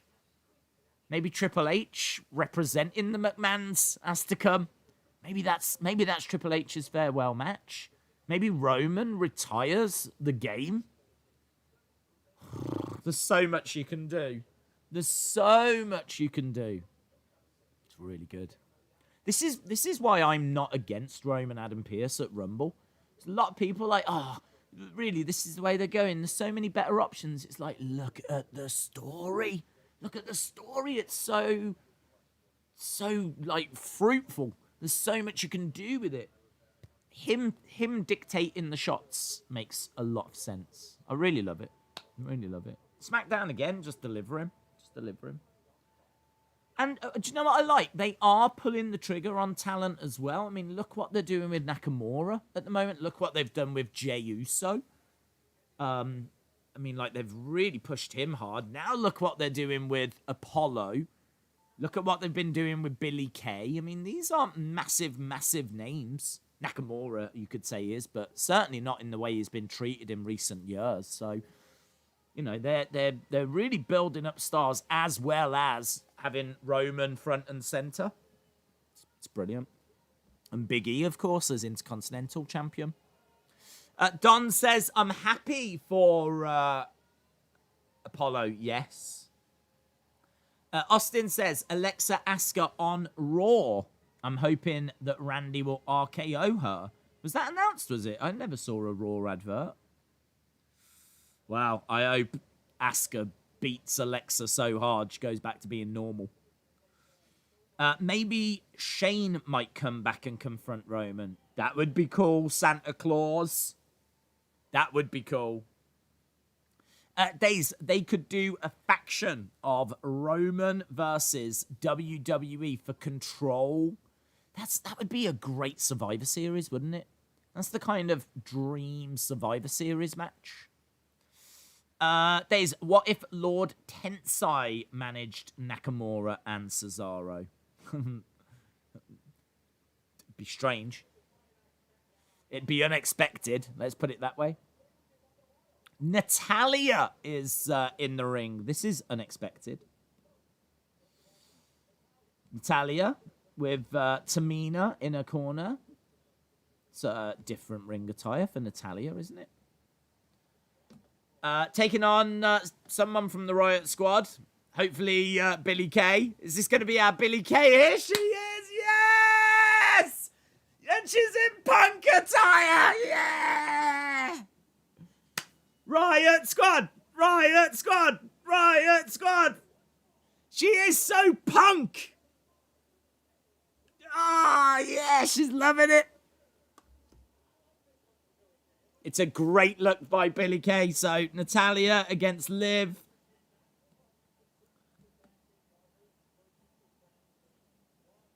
Look, she's like, oh, help me up, help me up.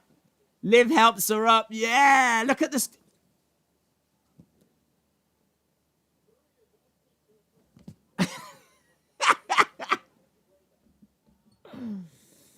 She's gone round. I tell you what, get that on the resume. Get it on the resume.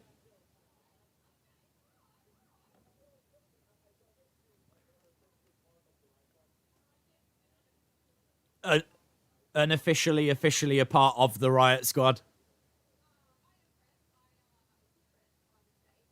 We're friends. So it's a tryout for Billie Kay this week.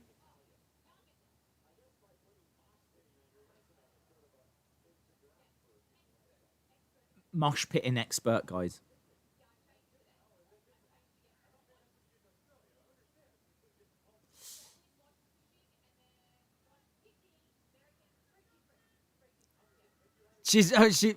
I think she's had a slip of the tongue and called it mosh fishing.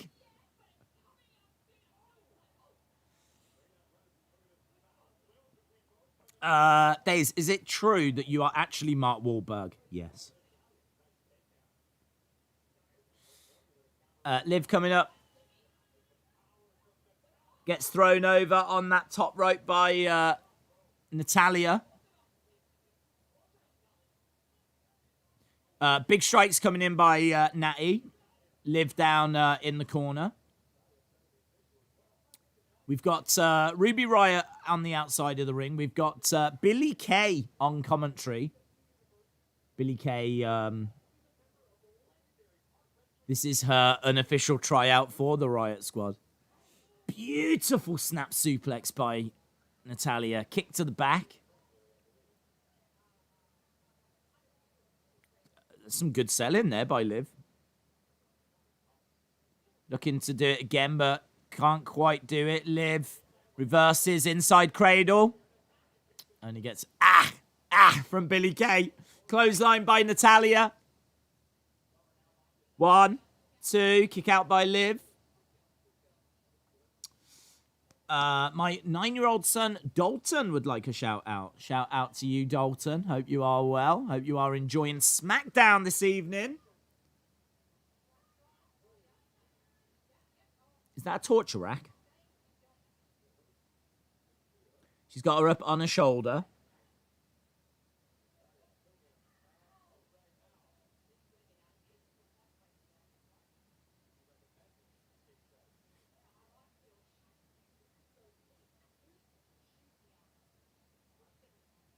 Flip over the top. Big strike by Natalya. Liv on the outside. This match is getting more time than I expected. I thought it was just going to be a little thing, but giving it a little more time.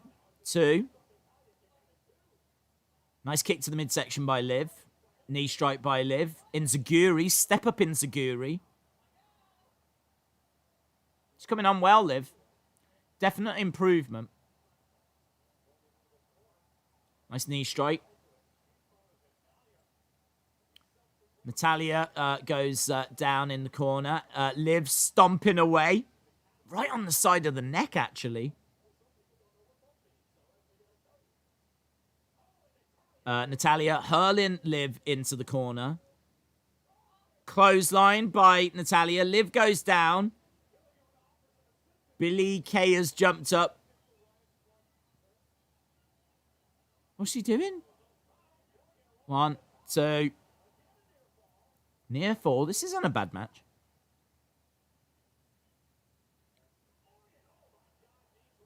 Double near. Billie Kay shaking Ruby Riott around on the outside. Shoulder up by Natalya. Billie Kay shouting at the ref. She's come round. She's getting in the way of Tamina.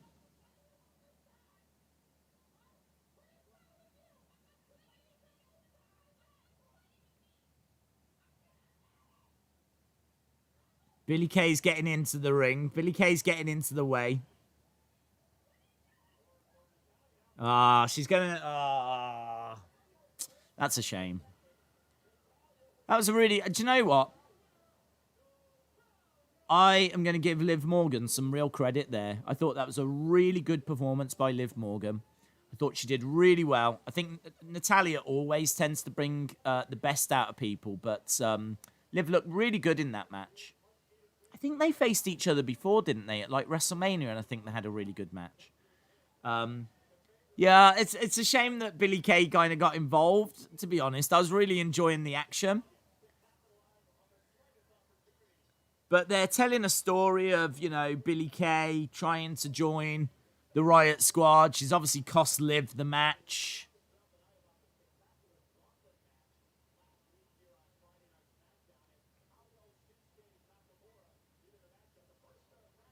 The match was way better than I thought, says BOD Talks. William Hensey, shout out to you. William, did you know that tomorrow on UFC there is a competitor called Wu Yanan? Wu Yanan? I was like, William Hensey is going to flipping love this name. Wu Yanan? And that it's just really good advice. You should try and woo Yanan. Right, we've got Rey Mysterio making his way down. Days, how's this storyline? Vince, who made Roman the star he is today, backstabs him and takes control of WWE, and Vince turns to Cena, who comes back to help Vince as he was the guy. Love it. I'd be down for that. The only thing is that, did Cena turn heel with the whole Firefly Funhouse match? If Cena comes back and represents Vince as a face... might just be a bit confusing considering what happened at WrestleMania last year. But other than that small problem, I love it. We're about 7 minutes away from the halfway point. AJ Styles, shout out to you. I miss seeing Bret Hart wrestle, says Dennis Winship. Legend, isn't he?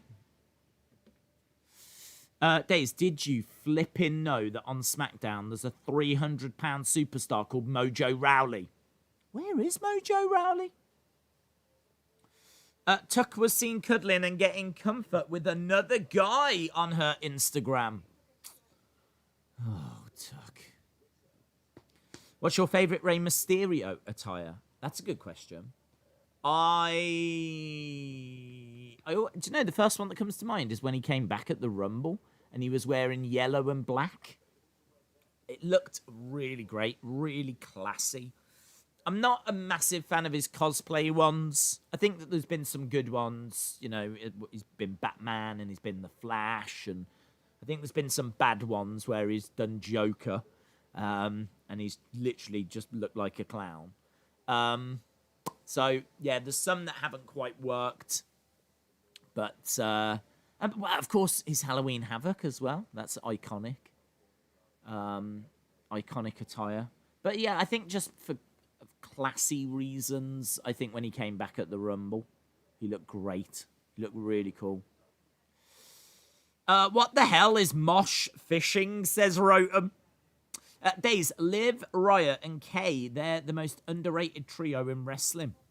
Sarah says, I love WWE. Check the Kick says, Adam Pearce signed Adam Cole's name on the contract to face Roman. That could... How would he do that? Just write Adam Cole's name. Legally, that can't be binding. I can't imagine that's legal. Like, you could write anyone's name in and then automatically they have to be in that match. It's a nice idea, but legally, I think there'd be some big question marks. Austin316, shout out to you, sir. We're obviously not doing it on this break, but at the next commercial break, we will do the halftime scores. So start thinking about everything you've seen. Start to put it down into number form. And we will get your halftime scores coming up next. Not yet. Next. Team CM Punk versus the Bloodline. Oh, look at this. Brilliant. Love it. I'm into that Cena idea. I'm into Team CM Punk against the Bloodline. It's so good. So much you can do with it. I have Cena as a heel joining Reigns. He could be Roman's lackey. Imagine the rub and power that would give Cena. Would give Reigns, sorry, if Cena did that. I think I kind of got the vibe that they were going to do that, but with Bray. Kind of got the vibe. That's what I kind of read the Firefly Funhouse match as. He turned heel and sort of aligned himself with Bray, but then there's been no follow-up, so I don't know if that's what's happened. King Corbin making his way down. Where are the Corbinettes? Where are his henchmen? They're not with him. And when's the next King of the Ring?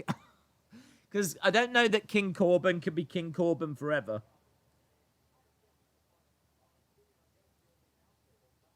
Dominic is on commentary.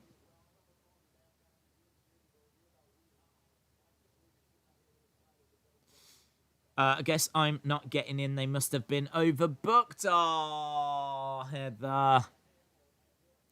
I think it is tricky to get in. Days, do you think Royal Rumble will be good this year? I think Rumble always gives something. People were saying, is Ray wearing a nappy? Because he's got that, like, white. Yeah, that doesn't look great. I really like that attire, though. I just wish that wasn't white and it was a different colour. Because it does just look like he's wearing big pants. It does look like Rey Mysterio is wearing big pants. It's Rey Big Pants Mysterio. Put his pants on the outside, silly Mysterio. Do you think he put his attire on? He's like, oh, I forgot to put my pants on. He's like, why don't you just put them over the top like Superman did? Oh, that is genius. I'll do that. No one will notice. So there we go. Rey Big Pants Mysterio. They're the kind of pants that Bridget Jones wore. Big pants. Days, any thoughts on who mop-looking creature with Xia Li and Boa is? Well, people in the chat were saying Karen Q, which wasn't a bad shout. The only thing with her is she's quite young. Like, I think she's 20-something. And I thought this woman was an old woman. Or an older woman. So that's why I was more Miko Satomura. So Miko or Karen Q, they're good shouts. King Corbin just went over and pushed Dominic, and he did not appreciate that. I think this community is in the minority. Everyone else thinks that the Billy Kay stuff is horrible. Wow, you say everyone else. Who you ranking that on? The Billy Kay stuff is funny. I don't like the fact that she got involved in the match. I don't think they should have done that. But I gotta say, I haven't seen people against it. I could understand if people are against it on Twitter right now, because I think that was a really good match between Liv and Natalya. So I think that was maybe a misstep. But I think having Billy Kay come down in her punk attire and everything, I think was really fun. I've only seen praise for it on Twitter up to this point. Cena could come back to basic thugonomics. Brother Nero says, Days, Alexa may win the title on Monday, but Orton will likely interfere. But what is the title on the line on Monday? If Asuka faces Alexa at the Royal Rumble, Asuka's losing. Is Asuka defending the belt against Alexa? She better not lose that title. Crossbody caught by Corbin. Strikes coming in by Ray. Head scissor takedown. He's got Corbin in position for a 619. Ah, Corbin pops up looking for a deep six. 1, 2. Ooh, only just kicked out. Yeah, I didn't know the title was on the line. I can't do the King stuff anymore. He's just a big, tough dude in a suit or something. Days, what would you say was the worst pay-per-view of 2020? I think it was Super Showdown, the Saudi show.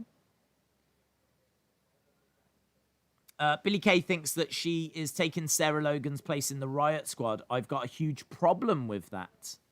Well, that's not Billy Kay's fault. Billy Kay wasn't the one that got rid of Sarah Logan. And plus, Sarah Logan's gone off to start a family.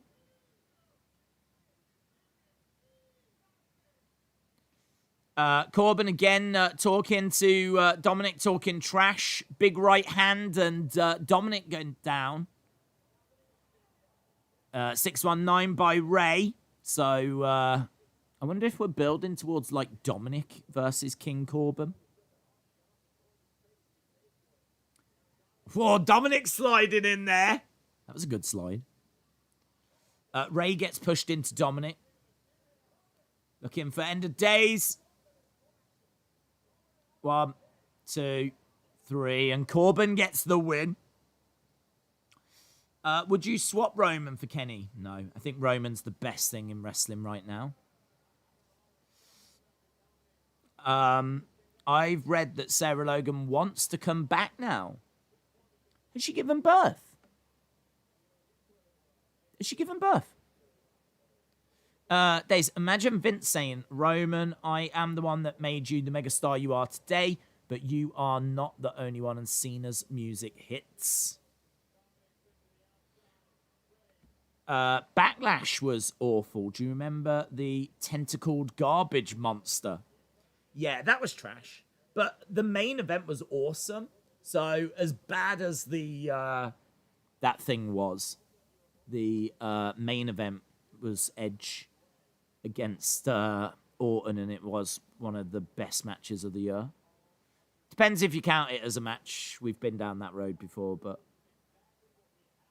Ray's like, oh, you little scamp, you cost me that match, you little fool. Daniel Bryan against Cesaro tonight. Awesome. Tonight. Adam Pearce backstage. We've got to be going to break soon, and when we do, we'll get your halftime scores.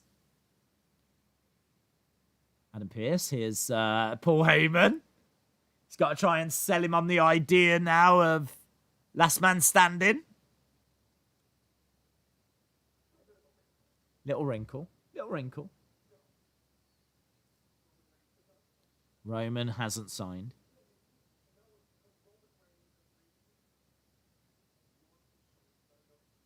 Roman agreed with your concerns.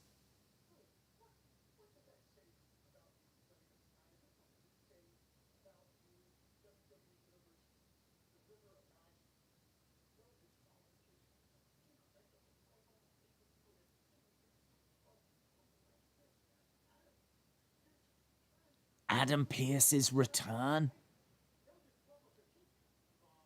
Come on. No DQ, come on. This is a bad idea. Last man standing.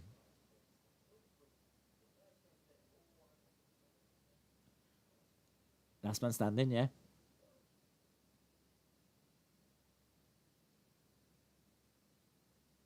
Is he going to sign it? This is the worst idea ever. This is offensive. Yes, I'm signing it.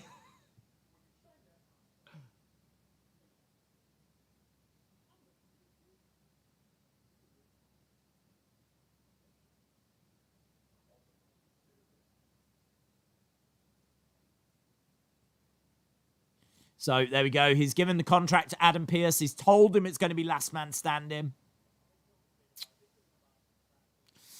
I like Adam's suit, says Sonny. Kevin is coming. Rumors say Kevin Roman last man standing.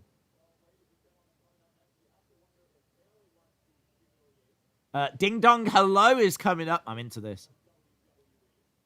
Oh, there's a door! Guys, there's a door that's being placed in the ring by people. The lights haven't gone out and just magically come back on and it's just in the ring. We're actually watching people set it all up. Wild. Ding Dong Hello, the set is being constructed as we speak. And we are heading now to commercial break.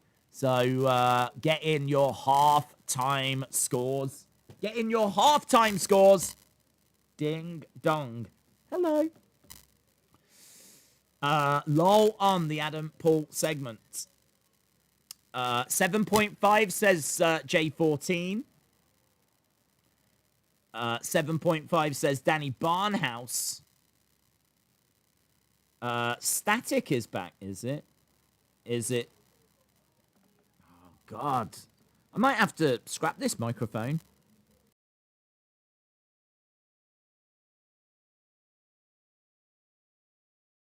Problem. That is a real problem. I'm not going to keep doing that. I wonder if it's the cable or something. I really don't know what it is.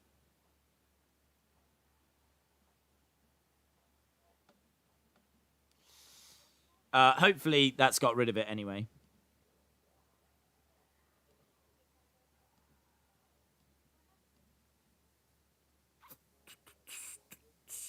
6.5, solid 7, 7, 7.75, 7.5, 7, 7.75. People saying it's better.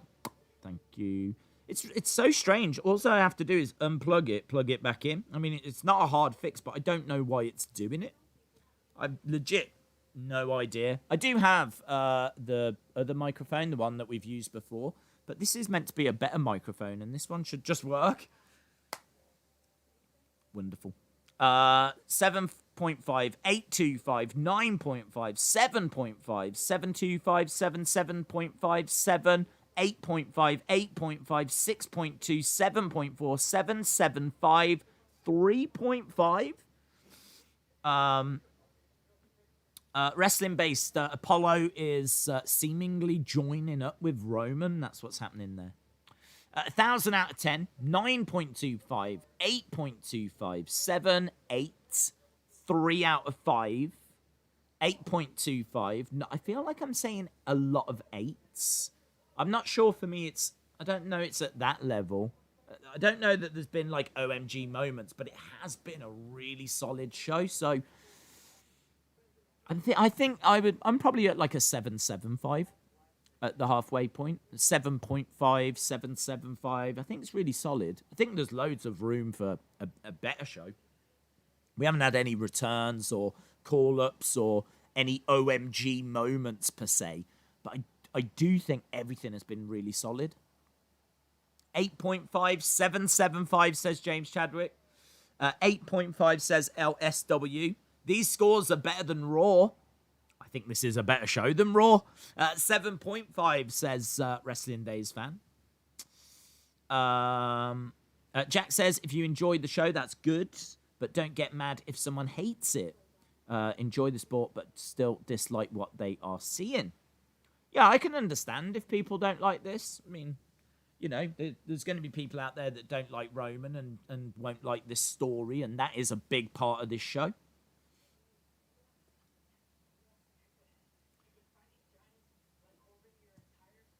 We're backstage with Ray and Dominic.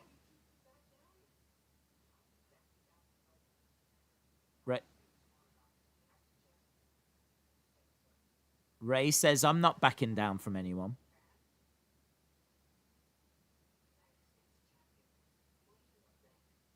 They're trying to put over King Corbin.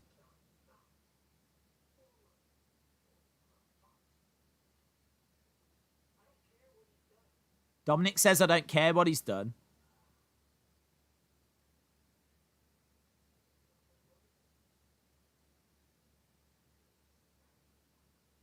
If you want to take care of Corbin, I know the guy we need to talk to.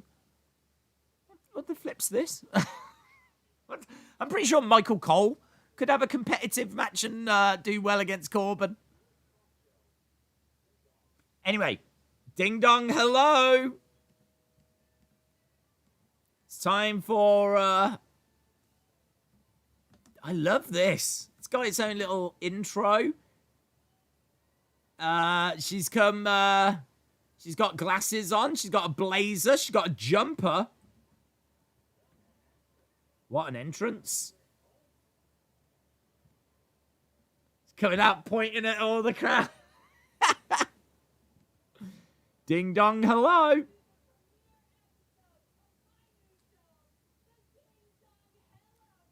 The Ding Dong Hello Show in WandaVision.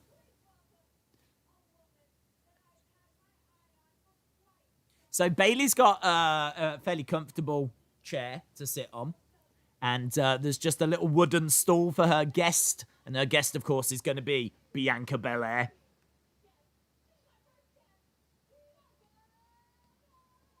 Bianca Belair. James Gaming, shout out to you, my friend.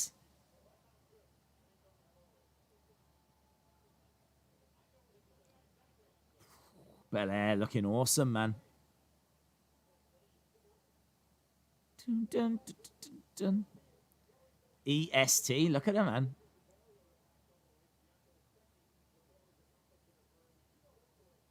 She's got such swag, such sass. Big star. Big star. What she's saying, come through the door. Bayley's like, you've got to come through the door. Ring the doorbell. I wonder who that is. Bayley, you know who it is. It's Bianca Belair! Yeah!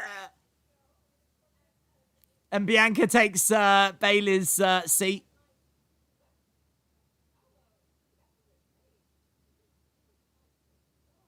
This is really comfortable. Okay, so Bayley's got onto the wooden stool.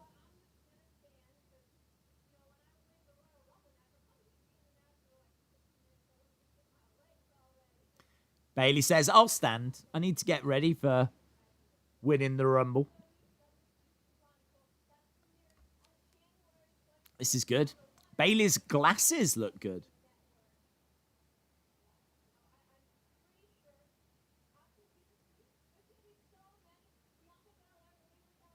There's going to be so many Bianca Belair believers once they see her network special.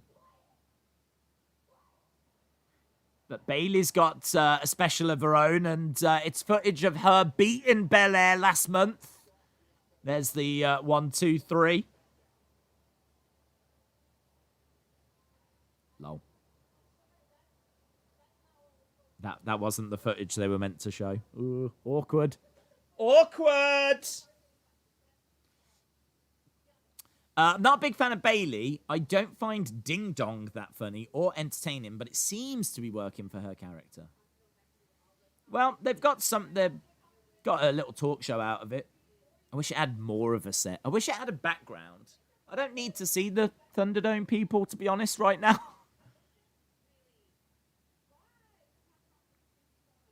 Why does my confidence offend you so much?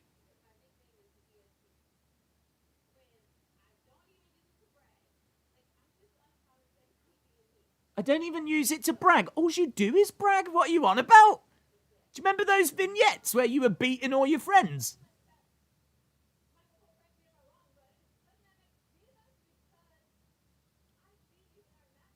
If you're the best, well, I beat you a few weeks ago. So does that not mean I'm the best? It's good logic.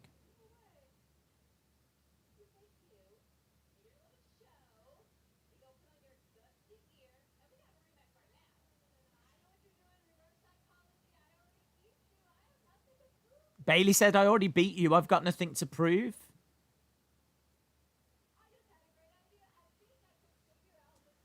Okay.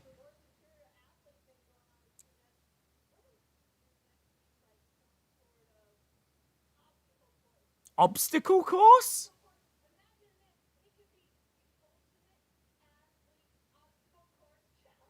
Why? Why would Bailey do that?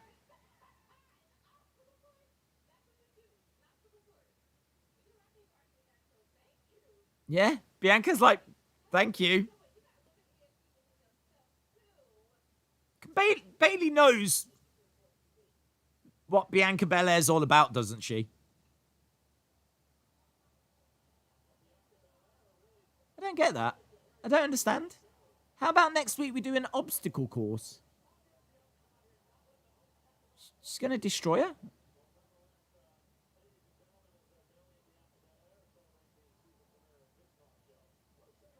Well, I think it'll be a fun segment.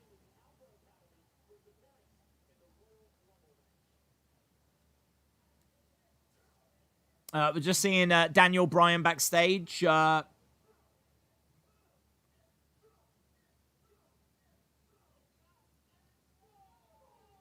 we go. Lovely. I don't need an obstacle course, says LSW. What are your thoughts on Okada? Brilliant. We got Kayla Braxton interviewing Otis, Gable, and Daniel Bryan.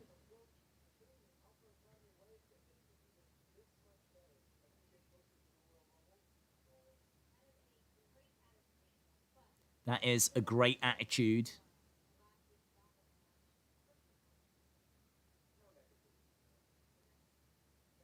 No negativity, please, Kayla. Oh, she's always so negative.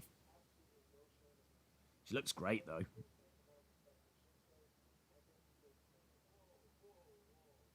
Hello, who's here?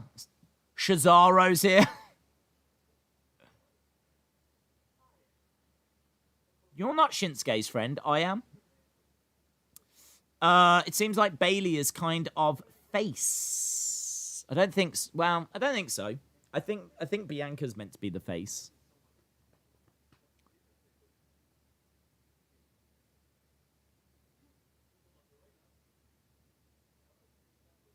Daniel Bryan says, "Are you doubting our training methods?" Well, that'll be a great little match later. Well, I'll say later. Now Daniel Bryan making his way down.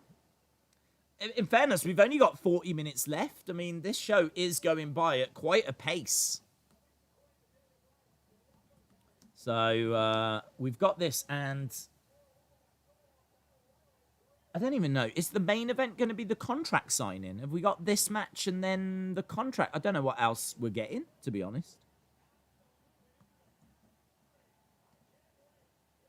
This will be great. Alfie says, I didn't realize how tall Cesaro is. Da, da, da, da.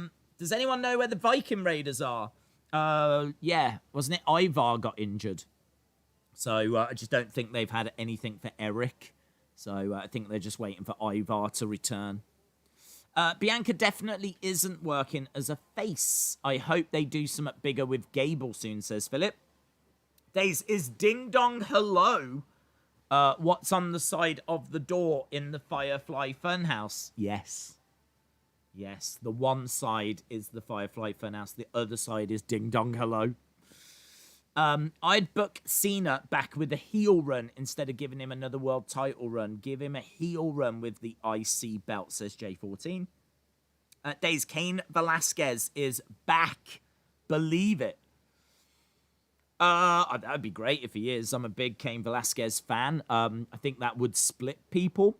There's going to be a lot of people out there that aren't going to be familiar with Cain Velasquez. But if Velasquez is back, sign me up, Buttercup. I'm all for that. So, obviously, the man that beat Brock Lesnar, the man that gave Brock Lesnar the scar on his face. Someone that probably could do with getting a bit of definition on his body. He doesn't look like the killer that he is. So, probably could do with hitting the gym a bit. So, they might want him to do that. And, obviously, you know, he was struggling with injury when he was with WWE, so I'd love him to come back to WWE. Apparently there is more than 45 WWE stipulations. Cena turning heel after being a 10-year plus as a face doesn't make much sense to me, says Mustafa. Days before the Thunderdome goes away, don't you want to be a part of it? Not really. Not bothered. Not bothered. Yeah, so what, you think that Ray and Dominic are going to go and have a word with Cain Velasquez? Makes sense. That'd be good. Days, who do you think will win the Women's Rumble? I think Bianca's got a chance. I think Bianca Belair. I think maybe Becky Lynch be a really easy way to bring her back and have her win the Rumble. So, Days, I send my fan mail to an artist known as Ava Max. Ava Max? No, I don't get it. I don't get it. Bailey looked like a librarian, says Cheeseman Wrestling. I love dominoes, says 7 Star. Right. McIntyre. I've got an advert for Raw now. So what are they... What's this? McIntyre? Goldberg! Goldberg.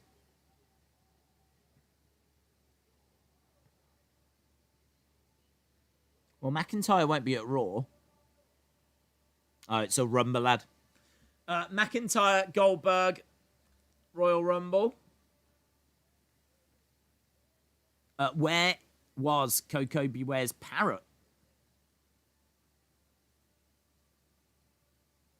January 31st. How long is that? Literally a couple of weeks, isn't it? Not next week, the week after. So this weekend we got UFC. Next weekend we've got UFC with Conor McGregor. And then the weekend after we got Royal Rumble. Busy, busy, busy, busy. Right, we are underway with Daniel Bryan against Cesaro. Days, how did you get interested in watching wrestling? My cousin watched it, Matt, when I was young. I used to go round to my nan and granddad's house. I used to go round every weekend. And sometimes my cousins weren't always there, but in the early 90s, my cousin was there when I went round, and he was watching wrestling. And obviously, you know, he was excited about it, wanted to tell me about it, and didn't take much for me to be hooked. Loved it. I can remember drinking tea, eating, like, sausage sandwiches with the wrestling on the TV, and that was it, man. Perfect. Cesaro getting up to his feet, driving Daniel Bryan back. We've got just over half an hour left. That is all, my friends. Just over half an hour left. And this should be a really great wrestling match.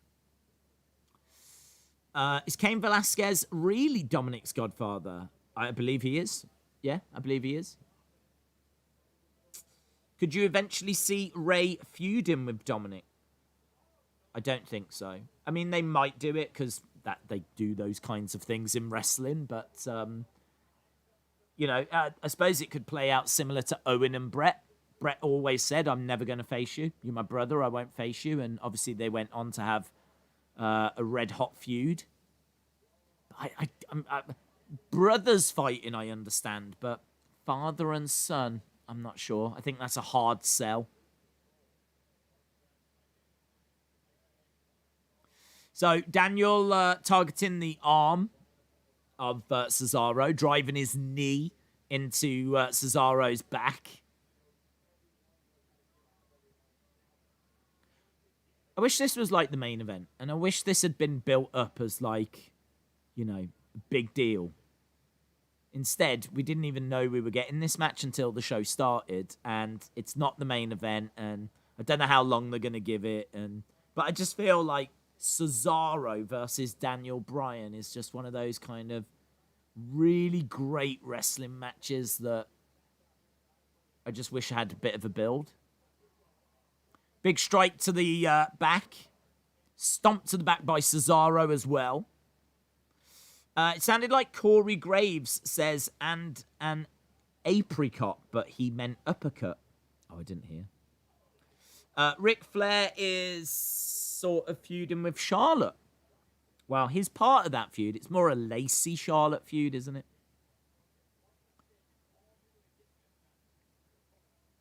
Brian flips Cesaro into the ropes. How is it going? Hello, Soul Kills. It's going well. It's been a good show. I think people have enjoyed it. Halftime scores were very strong. We've had Ding Dong Hello since then. The smash hit Bailey talk show segment. Now we've got Daniel Bryan against Cesaro.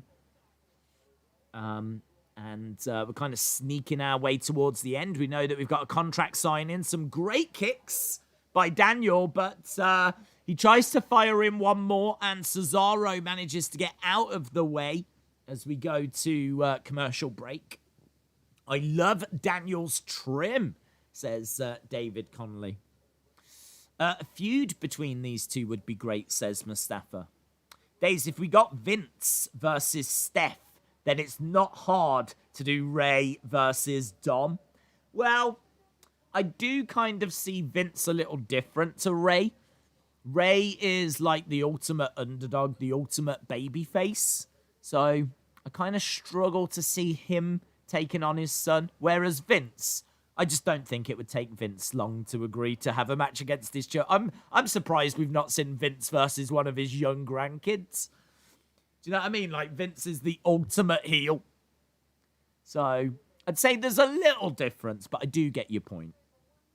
And, you know, plus this is wrestling, and if there's money to be made, that seems to take priority. Dave's thoughts on Alexa possibly dethroning Asuka? Sucks. I don't want to see Spooky McGrew taking the belt off the best women's wrestler they've got. I'm all Team Asuka, baby. That's what I am. So, I know they've not done a great deal with Asuka in regards to giving her a feud. And if they want to have a feud against Alexa, I think that makes sense. I don't want to see Asuka losing to... And plus, if she loses to Alexa, you've got to think there's going to be some spookiness involved. Do you know what I mean? You've got a great wrestler that's going to lose to, what, a flipping fireball? No, thank you. I'm all Team Asuka. Let's do Asuka Naomi. I'm all right with Asuka Alexa if it's done clean and it's all above board. I'm all right. I'm down with it. But I would rather see, like, Naomi Asuka. I don't know where that is. Sandman 882 is a legend. They Sandman donated 882? $5 via a super chat. I want Trey and Dominic to go to NXT and feud with Santos Escobar. Oh, that's interesting. Ray and Dominic, wouldn't they need a third? Because there's 3 in Legado del Fantasma, isn't there? So I feel like they'd need a third person. Murphy? There we go. Makes sense, doesn't it? Murphy, Dominic, and Ray taking on Legado del Fantasma would be awesome, actually. I'd be down for that. Yeah, I agree, Sandman. I agree. Wrestling Days fan says...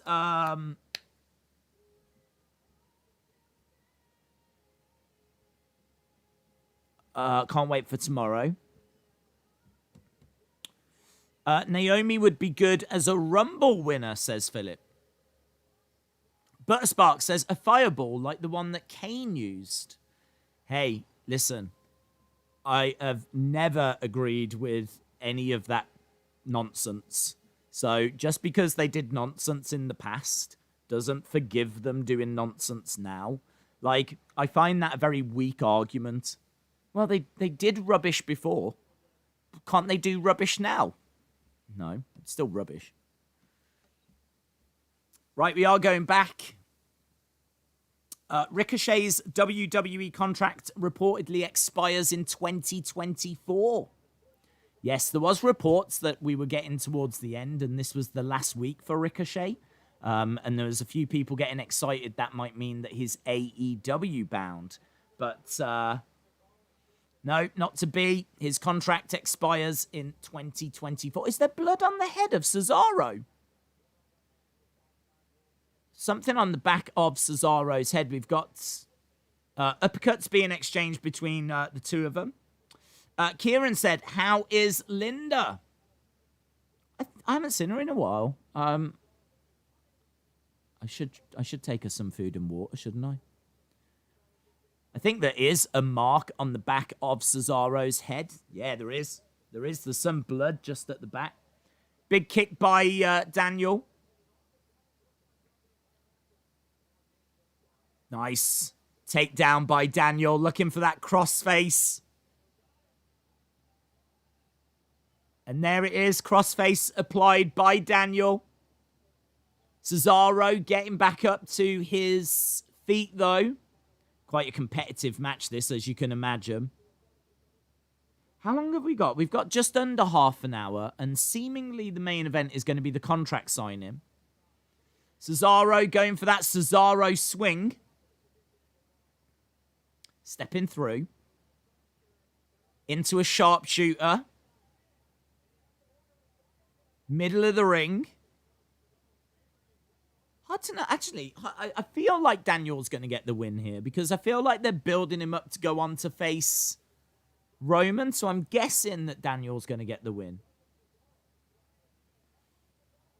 Cesaro grabbing the arm, going for a crossface of his own. Reversed by Daniel, rolls through.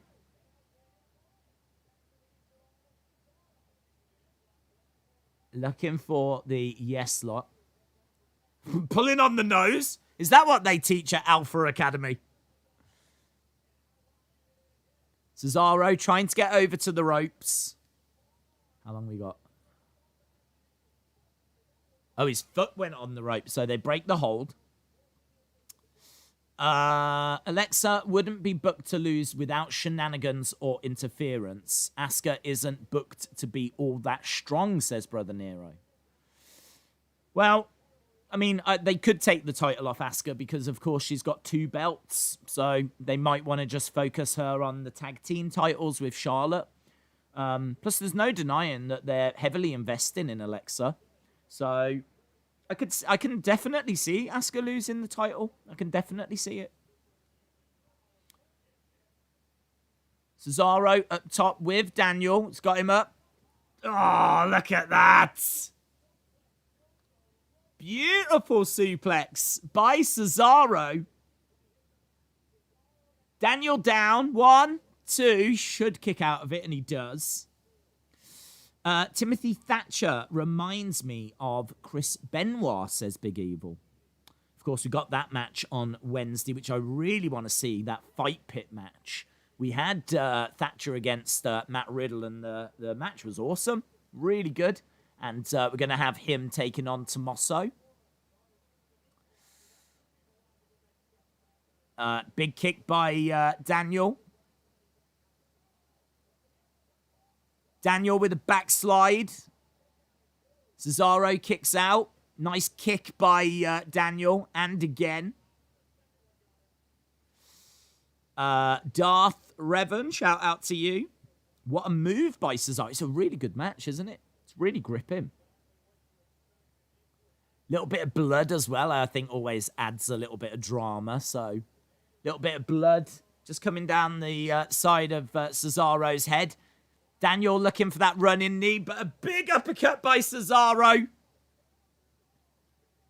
Neutralizer connects. 1, 2. Cesaro wins. I really thought that was going to be Daniel Bryan. Cesaro has just beaten Daniel Bryan.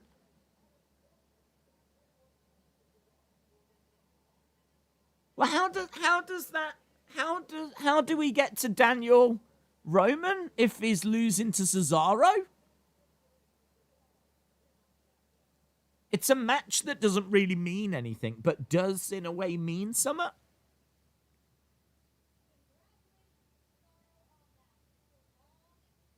That is a strong victory. Wow. Carmella's here with her sommelier. Shinsuke and Cesaro both winning singles matches. Happy days. Harley says, I don't like how Brian keeps losing. He really shouldn't be doing that.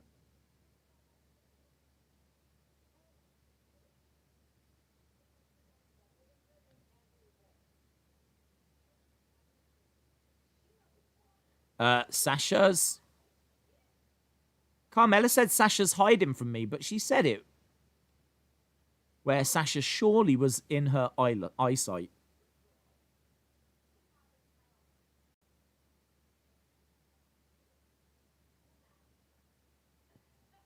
Sasha wants to face the sommelier in a match.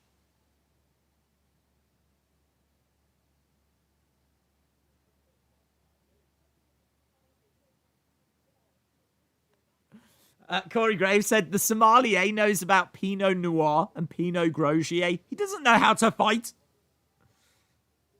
Well, there we go. Looks like we're getting Sasha versus the sommelier.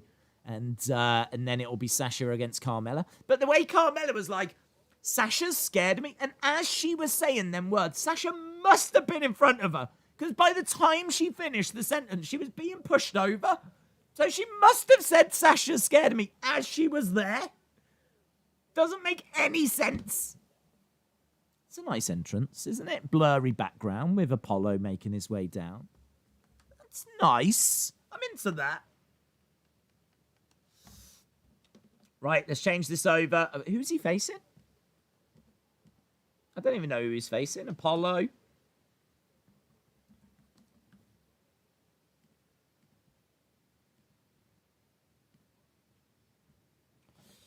Stop with the camera. Oh, I like it. I'm into it. I like Apollo coming down with the blurry background. It was a little bit different. One of the best SmackDowns ever, and I missed it. Thanks a lot, WWE. You suck. Dun, dun. Is the sommelier going to be a permanent character? I think so. He signed... someone sent me a picture of Performance Center recruits signing. I think it might have been the same class that had Indy Hartwell. When she signed, the sommelier guy signed as well. So he is under contract. He is a permanent member. He's not like someone they've brought in for a few weeks. He's a Performance Center recruit, so I think he is a permanent member. Joaquin, shout out to you. Is Vince dead? Joaquin Iribe is a legend. They donated $4.99 via a super chat. Is Vince McMahon dead? Why at a superstars getting pushes? Because SmackDown is awesome. And I don't know if he's dead or if he's just leaving SmackDown alone, but you don't feel his fingerprints on SmackDown as much as you do Raw. I feel like Vince is more hands-on with Raw. SmackDown, I don't know what's happening. I mean, like, is Daniel Bryan being, like, super influential? Is Daniel Bryan getting Vince to listen to him or something? I don't know. Whatever it is, it's brilliant. It couldn't be more different. They played the Kurt Angle theme at the Arsenal match the other day. I did hear that, yes. I did hear that. When is Chelsea Green going to return? I don't know. I don't know. I don't know when that is going to happen. She is out injured, isn't she? With a broken...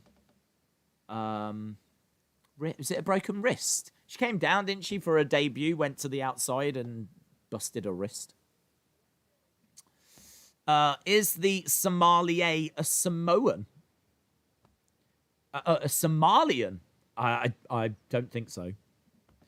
Do you think that Edge will save Raw when he comes back? It's a big job. I think it's bigger than one person. That's 3 hours of awfulness, pretty much. I mean, Charlotte's come back and she hasn't been able to do much. I don't know that Edge can come back and do much. So, I don't know. I think it's going to take more than that. They need to change creative, to be honest. I think look at the way they tell stories on SmackDown compared to how they do it on Raw. Right, we are going back. She broke her wrist and stayed out for almost the whole match, says Big Evil. Right, Apollo's in the ring, but I don't know who is facing. You got a pep talk from Roman. We're down to 19 minutes left. Ah, they're showing Apollo and Paul Heyman on Talking Smack.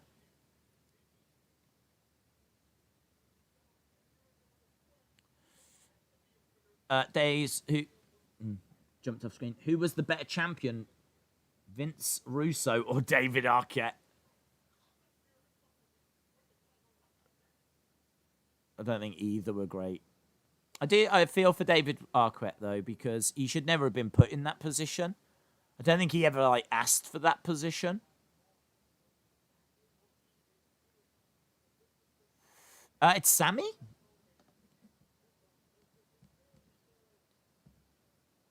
Apollo and Sammy, and Sammy's still got his documentary team with him, recording all the injustices that he suffers. So Sammy making his way down. This feels like it's heel versus heel now. They're catching everything. So Sammy against Apollo. I wonder how this is going to play out. What's the head of the table doing? He's chilling out backstage.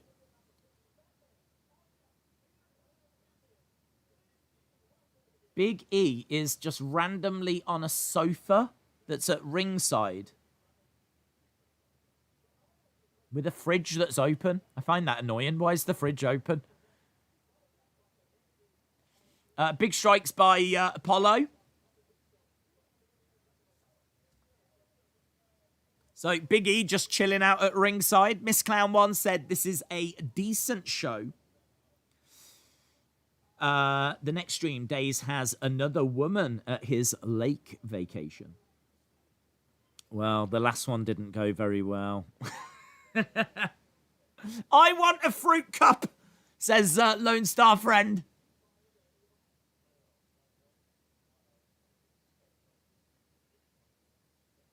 Big E is chilling on his sofa. Is that like a Ghostbusters cardigan he's got on? It is? You can't call me bro.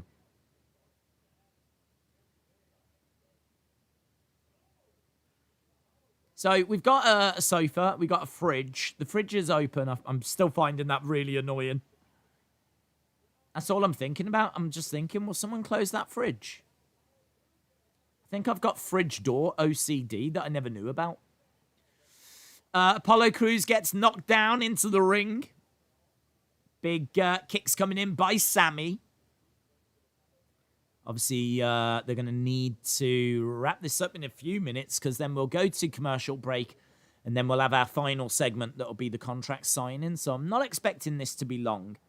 Sammy dropping an elbow on Apollo. Apollo goes down. 1, 2, kick out by Apollo. What's Big E looking distracted? Days, are you a good dancer? I'm the best. I think Naomi will come back to Raw. I hope so. Sami Zayn and Bayley should be permanent heels.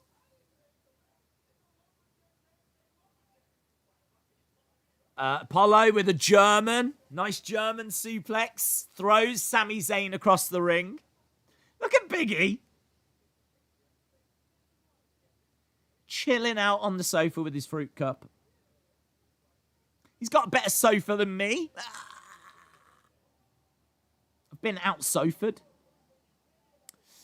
Days, it's as if disappeared like an episode of The Twilight Zone. Huh? What do you mean? Random couch segment. Ding dong, hello. For a second, I thought you meant I had disappeared. I thought you meant I had gone. Have I disappeared? Have I? What a weird thing for me to be asking right now. Have I disappeared, guys? Let me know. Feel free to let me know if I've disappeared. Exploder suplex into the corner by Sammy. I know you're not a fan, but it would be a perfect time for Alexa to debut a Fiendette mask versus Asuka, since she has got a mask. Oh, Apollo! Apollo grabs the belt of Sammy, and we saw a bit more of Sammy than we've seen before. Peachy. I tell you what, Big E is having his fruit cup, but we just saw a real peach in the ring. Apollo wins. He had the tights. Yeah, it's unbelievable. Apollo grabbing Big E's IC championship. That's not yours. That'll never be yours.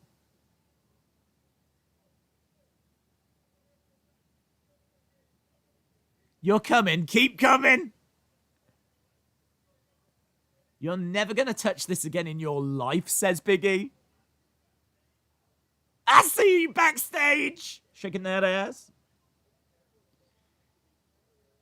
Are we building to a triple threat? Big E versus Apollo versus Sammy for the IC championship. Right, we got Adam Pearce backstage. Days and Linda run off in the sunset, none the wiser until I put it all together. Chalmers is our detective, so I need Chalmers to read my report and get justice for Glenda and Blender. Universal contract signing coming up next. This is not PG. I know. My eyes! My eyes! Yeah. Right. Roman Reigns contract signing.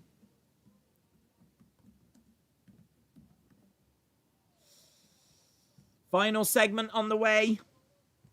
I think maybe the first half of the show was better than the second half of the show, but overall it's still been a very good show.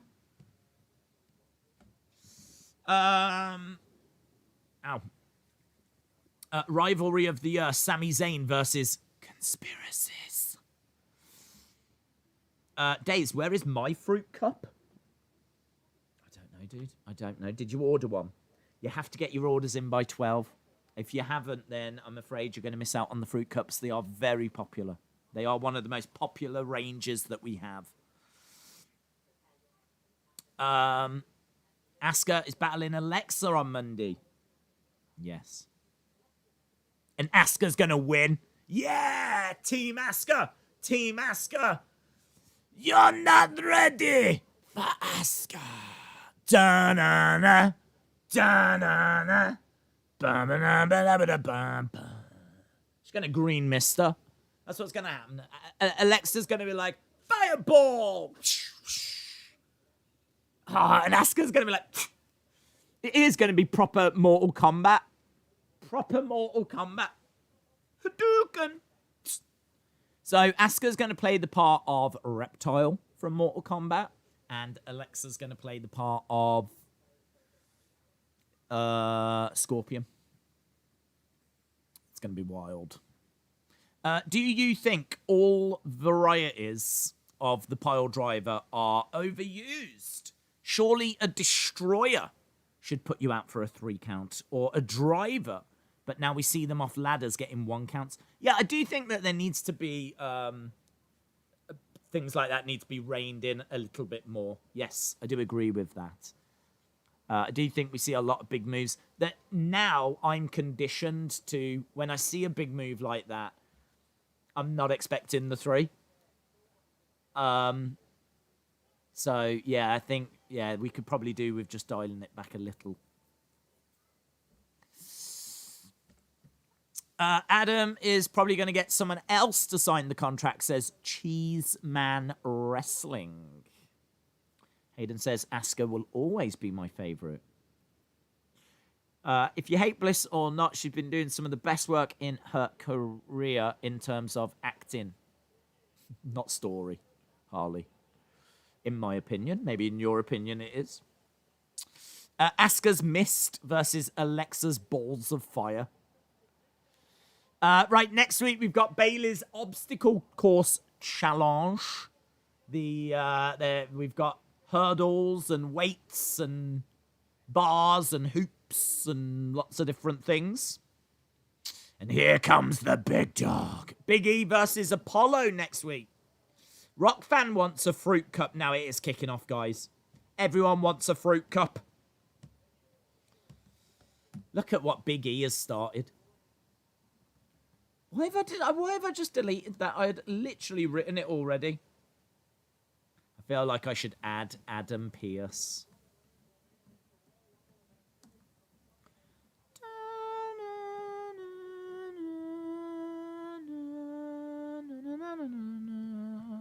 What if Adam Pearce is like, we will do Last Man Standing, but it won't be against me. And then Seth Rollins comes back. That'd be good. But I'm fine with the Adam Pearce one as well. Do you watch soccer? Yes. If so, what's your team? Man United. And Stourbridge. Where is Sasha Banks? We saw her backstage beating up Bianca. Hey, they're using this camera a lot now. Look at that. They're focused on Roman with a blurry background. This is a new little trick they've got, isn't it? Mark it down in your diaries, guys. This is the first week that we saw blurry vision. It's sort of weird. It sort of looks like he's not there. It sort of looks like Roman's in front of a green screen. It's very strange. Weird technology, isn't it? How it like just focuses only on Roman and everything else is blurry. It's kind of cool. I'm not against it. I don't know if it adds a great deal, but you know, you got to try these things, ain't you? You got to try them. I like this angle of authority, defiant, and dominance establishing Roman, but him versus Pierce sounds awful. Dace, do you think Big E will win the Rumble? I've not heard that rumor. I would think it would be a bit soon. Roman's here holding up the Universal Championship. Monica says, I like it. Team Fruit Cup, says the Rock fan. You are not giving result properly. What result? What result? There's no match happening. We've literally got Roman in the ring with Adam Pearce making his way down. Adam Pearce gets no music. He doesn't even get that new funky camera either. There's no blurry. You don't deserve blurry background, Adam Pearce. He is the loneliest man. Look at him coming down. I'm sure he could have pulled some strings if he wanted the blurry background.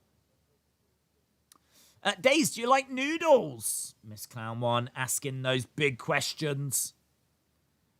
I do. Yes, I can confirm that. Capsman said that camera is a Fox Sports thing. They have recently done it with NFL American football. People say it makes it look like a video game. Perhaps it's a Fox thing. Perhaps Fox have got this camera and they're like, do you want to use it? Right, Adam Pearce is sat down. Roman is circling. Paul Heyman offers Roman a chair. Roman's like, I want that chair. He wants the chair that Adam Pearce is sat on. Why doesn't Adam Pearce just put his foot down? Is he being intimidated?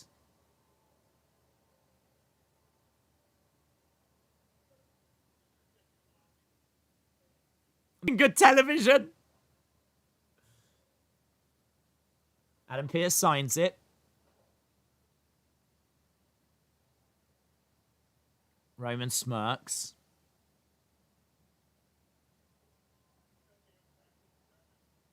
You're so damn passive-aggressive.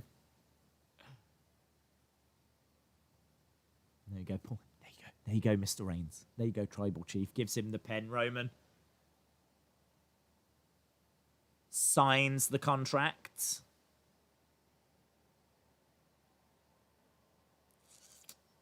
Is there a twist coming? We've got 4 minutes. That can't be it. That can't be it. Is Roman main event in Rumble? think big. Wow, I feel there must be something coming. Here we go. He's got a microphone. I've waited all night for you to do that. And there's a smile on Adam Pearce's face. Yes! Adam Pearce has played Roman somehow.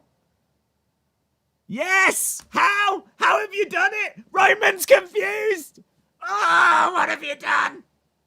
I've waited all Gaming night. in real I time am is a your legend. father. They donated $2 What have you New done? Zealand via a super chat. Is Roman main eventing Royal Rumble? We're Something about to big. find out. Adam Pearce has developed a limp. Ooh, something's got pulled. What's happening? Oh, no.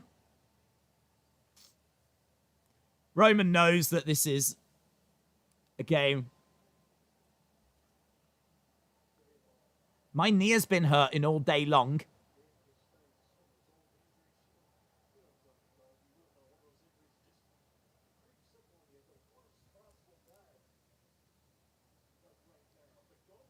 Don't worry. Don't worry.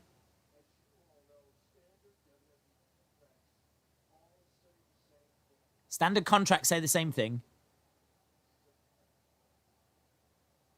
Oh, his microphone's cutting out.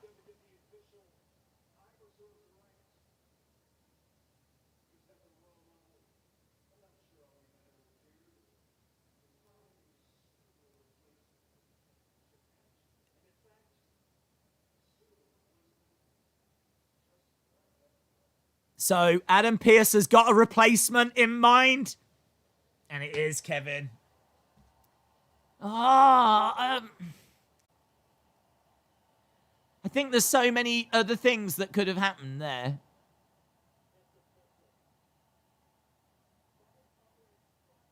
So it's going to be Owens against Roman in a last man standing match. Adam Pearce saying that he's injured. He's like, oh, it's an old injury that's just come on. And you might remember the contracts.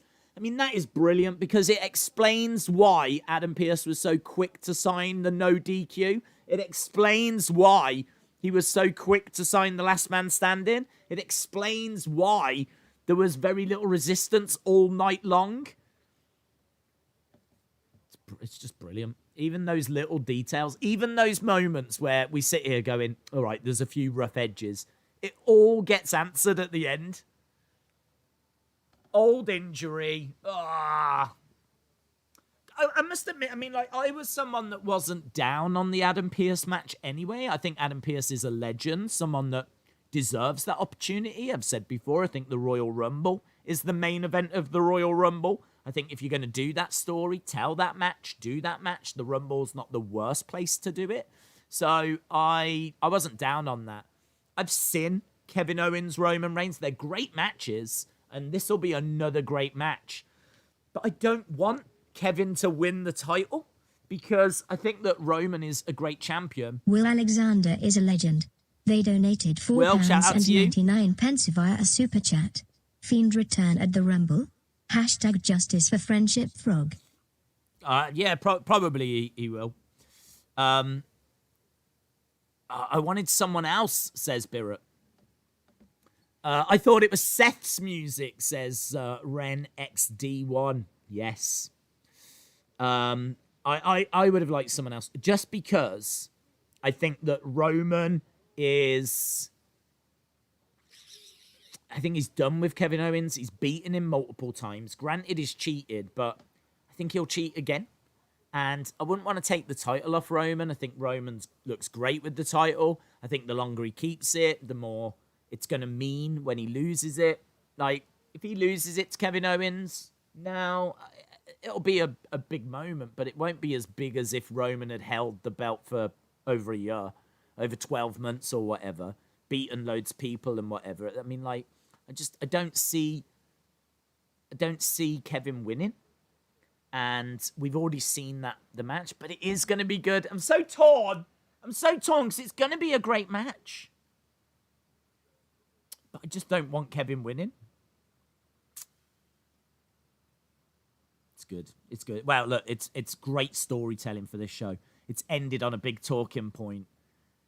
It's It's good. I can't complain. Well, I can. But I'm not going to.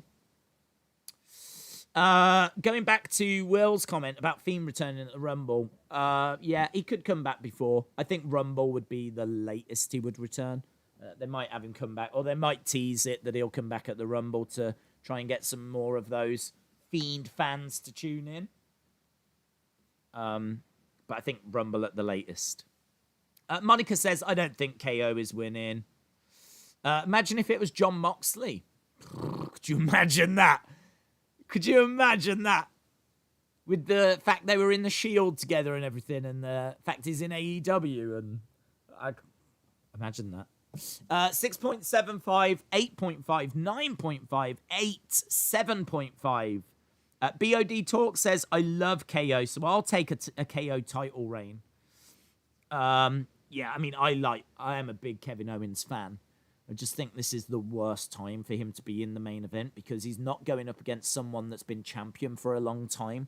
He's not going up against a champion that's doing all right.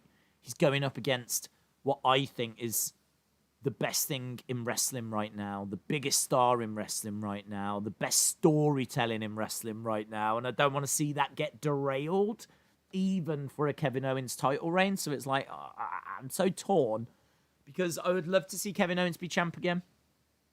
Just doesn't feel like the right time for it, but I don't know, man. I mean, look, it's going to make for an interesting match, and as we keep saying, it's going to be a great match as well. I wanted Adam Pearce to wrestle, though, says DB. I thought it could be Damian Priest.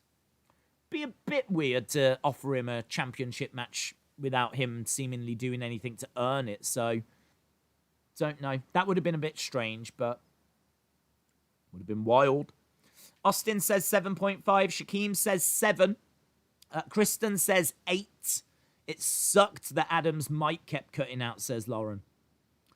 Yeah, it was a real shame. Of all the times for a micro, it couldn't cut out during Ding Dong Hello or anything like that. It had to cut out during, like, this key part in the show. So, 8 says Kristen.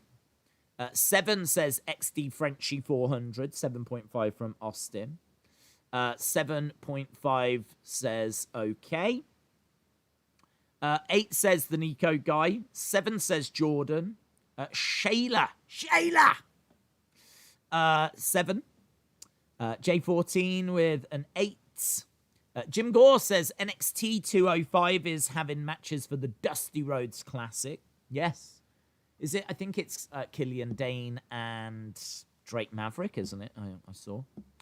Hayden with an 8. Corey with a 5. Trey with a 7.35. Jacob with a 3. Moda. They could put the strap on Kevin Owens. They could. The Great Champ says 6.5. Not too special. I think we could have seen more interaction with Roman and Corbin versus Ray. Wanted to see more interaction with Roman and Corbin versus Ray wasn't special. I agree with that. I do think the first part of the show was stronger than the second part. I think Daniel Bryan Cesaro was good.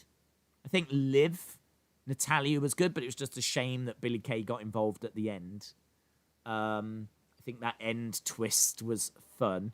I think this was a really solid show. What if Pierce costs Owens to do his job? Interesting. Matty? John says 8.25. Lauren says 8. Mason says, what was the point of the gauntlet match? Well, that is true. The only thing is that Roman kind of sabotaged it already. Like, Adam Pearce wasn't really meant to be in it. And you could say, what was the point of the gauntlet match if Roman was just going to ruin it at the end anyway and guarantee that Adam Pearce was winning it? So I suppose in a way the gauntlet match was ruined anyway. It's just, what I like is Roman played the game to ensure that he got the man he wanted at Royal Rumble. And now Adam Pearce the next week has played a game to ensure that he's back out of the match. I mean, I don't know really what wiggle room Roman has got now. All I know is that he has got a very bad relationship with Adam Pearce. And And it's great storytelling. It's just great storytelling. Now I can't wait to see where we're going to go as we build towards Royal Rumble. Or are they going to put the strap on Kevin? Or there's like so many questions coming out of it. It's good. I love it. 9.5, 8.75, 8.25, 6 for Sapphire, 8.75 for Kieran, 8.76 says Rockfan, AG Games says 9, Tyler says it was a good show, LSW is watching New Japan Strong right now.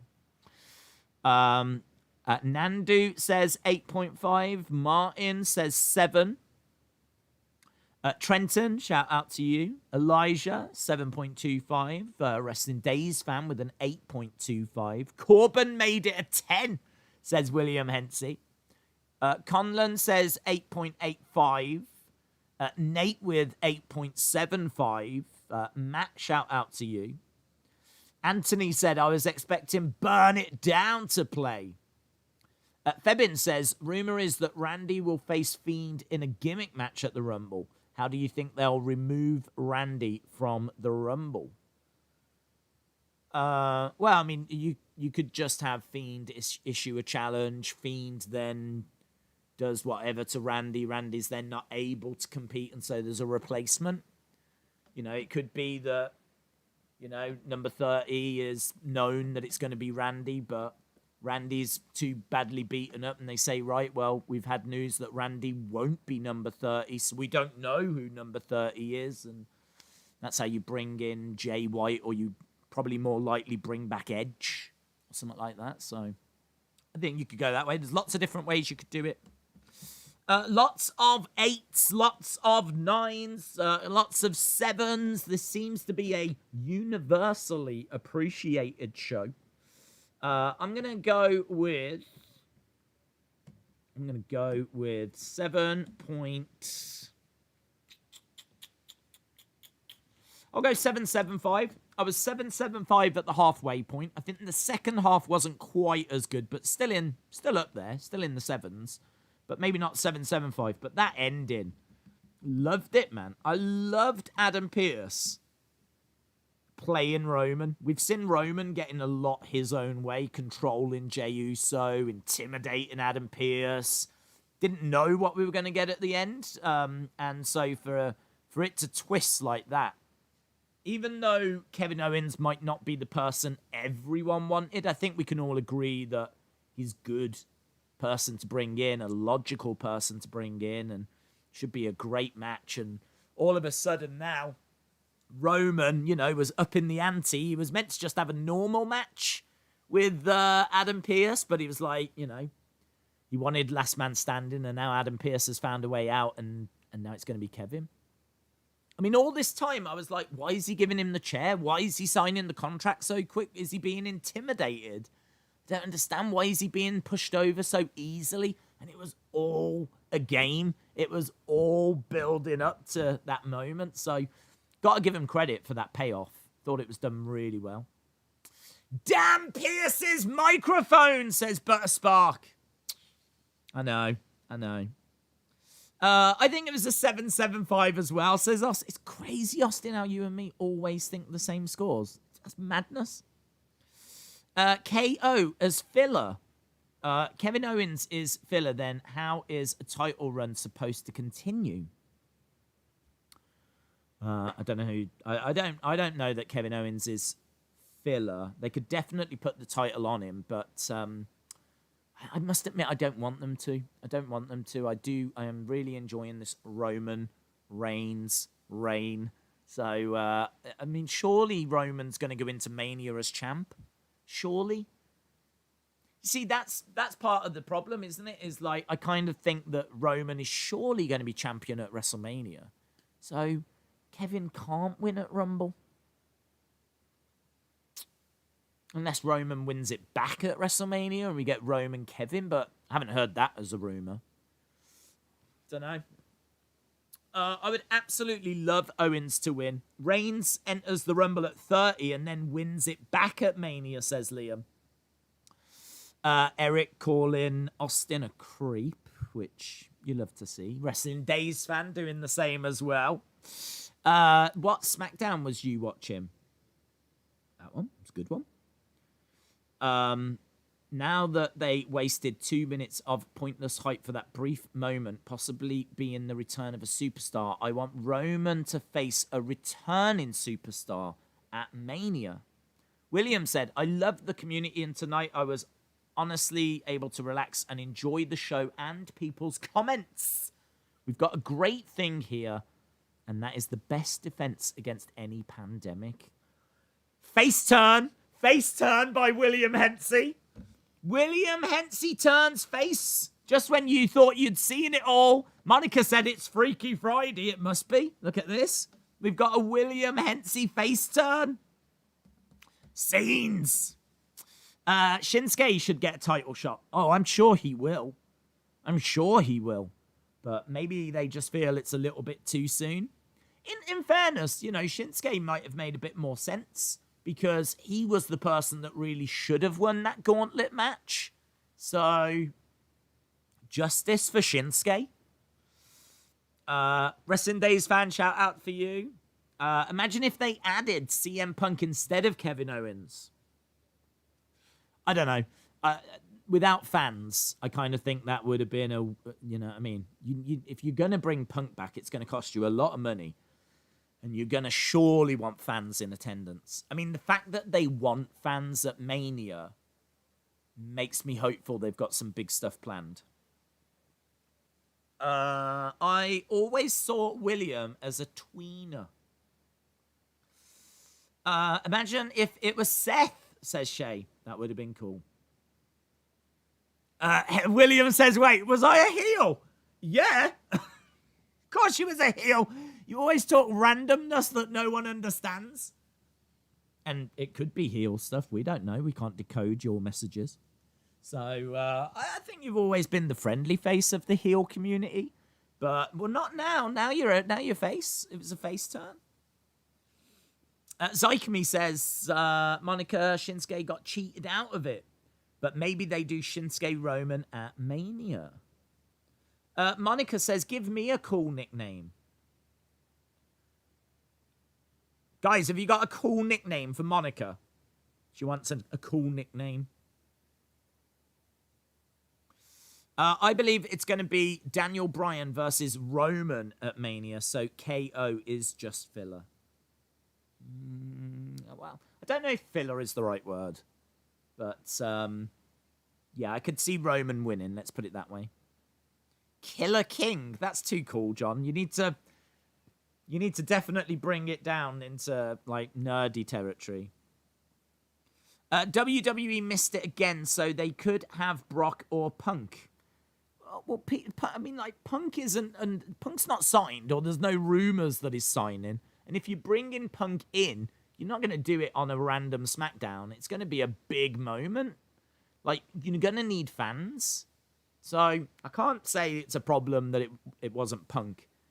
Brock could have been very interesting. Very interesting. But perhaps they've got other plans for Brock. Perhaps they've already got plans for him to do something in the Rumble. So, Kevin Owens makes sense. They've been feuding. Nakamura would have made sense as well. And honestly, I don't think Roman is losing the title. So, you could have Brock against Roman at Rumble. But Roman's surely winning. And what? CM Punk against Roman at the Rumble, and Roman wins? I don't know. I get it. I get what they're doing. But I can definitely see the argument that Nakamura could have been the person. But again, perhaps they've got plans for Nakamura later in the year, and now isn't the right time. Kieran says the cheetah. Wrestling Days fan says the cheetah. Well, there we go. That's two people. Austin says the cheetah. I think it's done. So there we go. I think we can finish on that note, guys. Monica the Cheetah King. It is official. I'm not sure if she's going to be pleased with that. Equally, I don't care. But because the community has spoken, and that's the important thing. It's important that your voices are heard. And I just want you to know they have been heard. So Sunny, the Timmy's Wolf, Wacky and Niribi Monica, is a the legend. Cheetah They King. donated $4.99 Here's via Wacky. Super Chat. Days, if you had to guess, who do you think will be the last four in the Royal Rumble? Edge, Daniel, Shinsuke, maybe Brock, maybe Jay Uso. I could see it being some people like that. Women, Becky, Bianca, Bailey, maybe Ronda, maybe. Or depends if she comes back. Don't know. Right, anyway, we're done, my friends. We are done for the evening. I am gonna go. No, it's not Cheetah. Don't you try and make it cool like the animal. That is not how it was spelled. It's not. No. No. Don't you try and swerve the community like Adam Pearce just swerved Roman. It's Cheetah as in someone that cheats. Not Cheetah as in like the cool animal. No! You can't do that! That's not what the community wanted! Well, I'm angry now. I'm angry! I'll see you tomorrow for UFC. It's not the cool animal!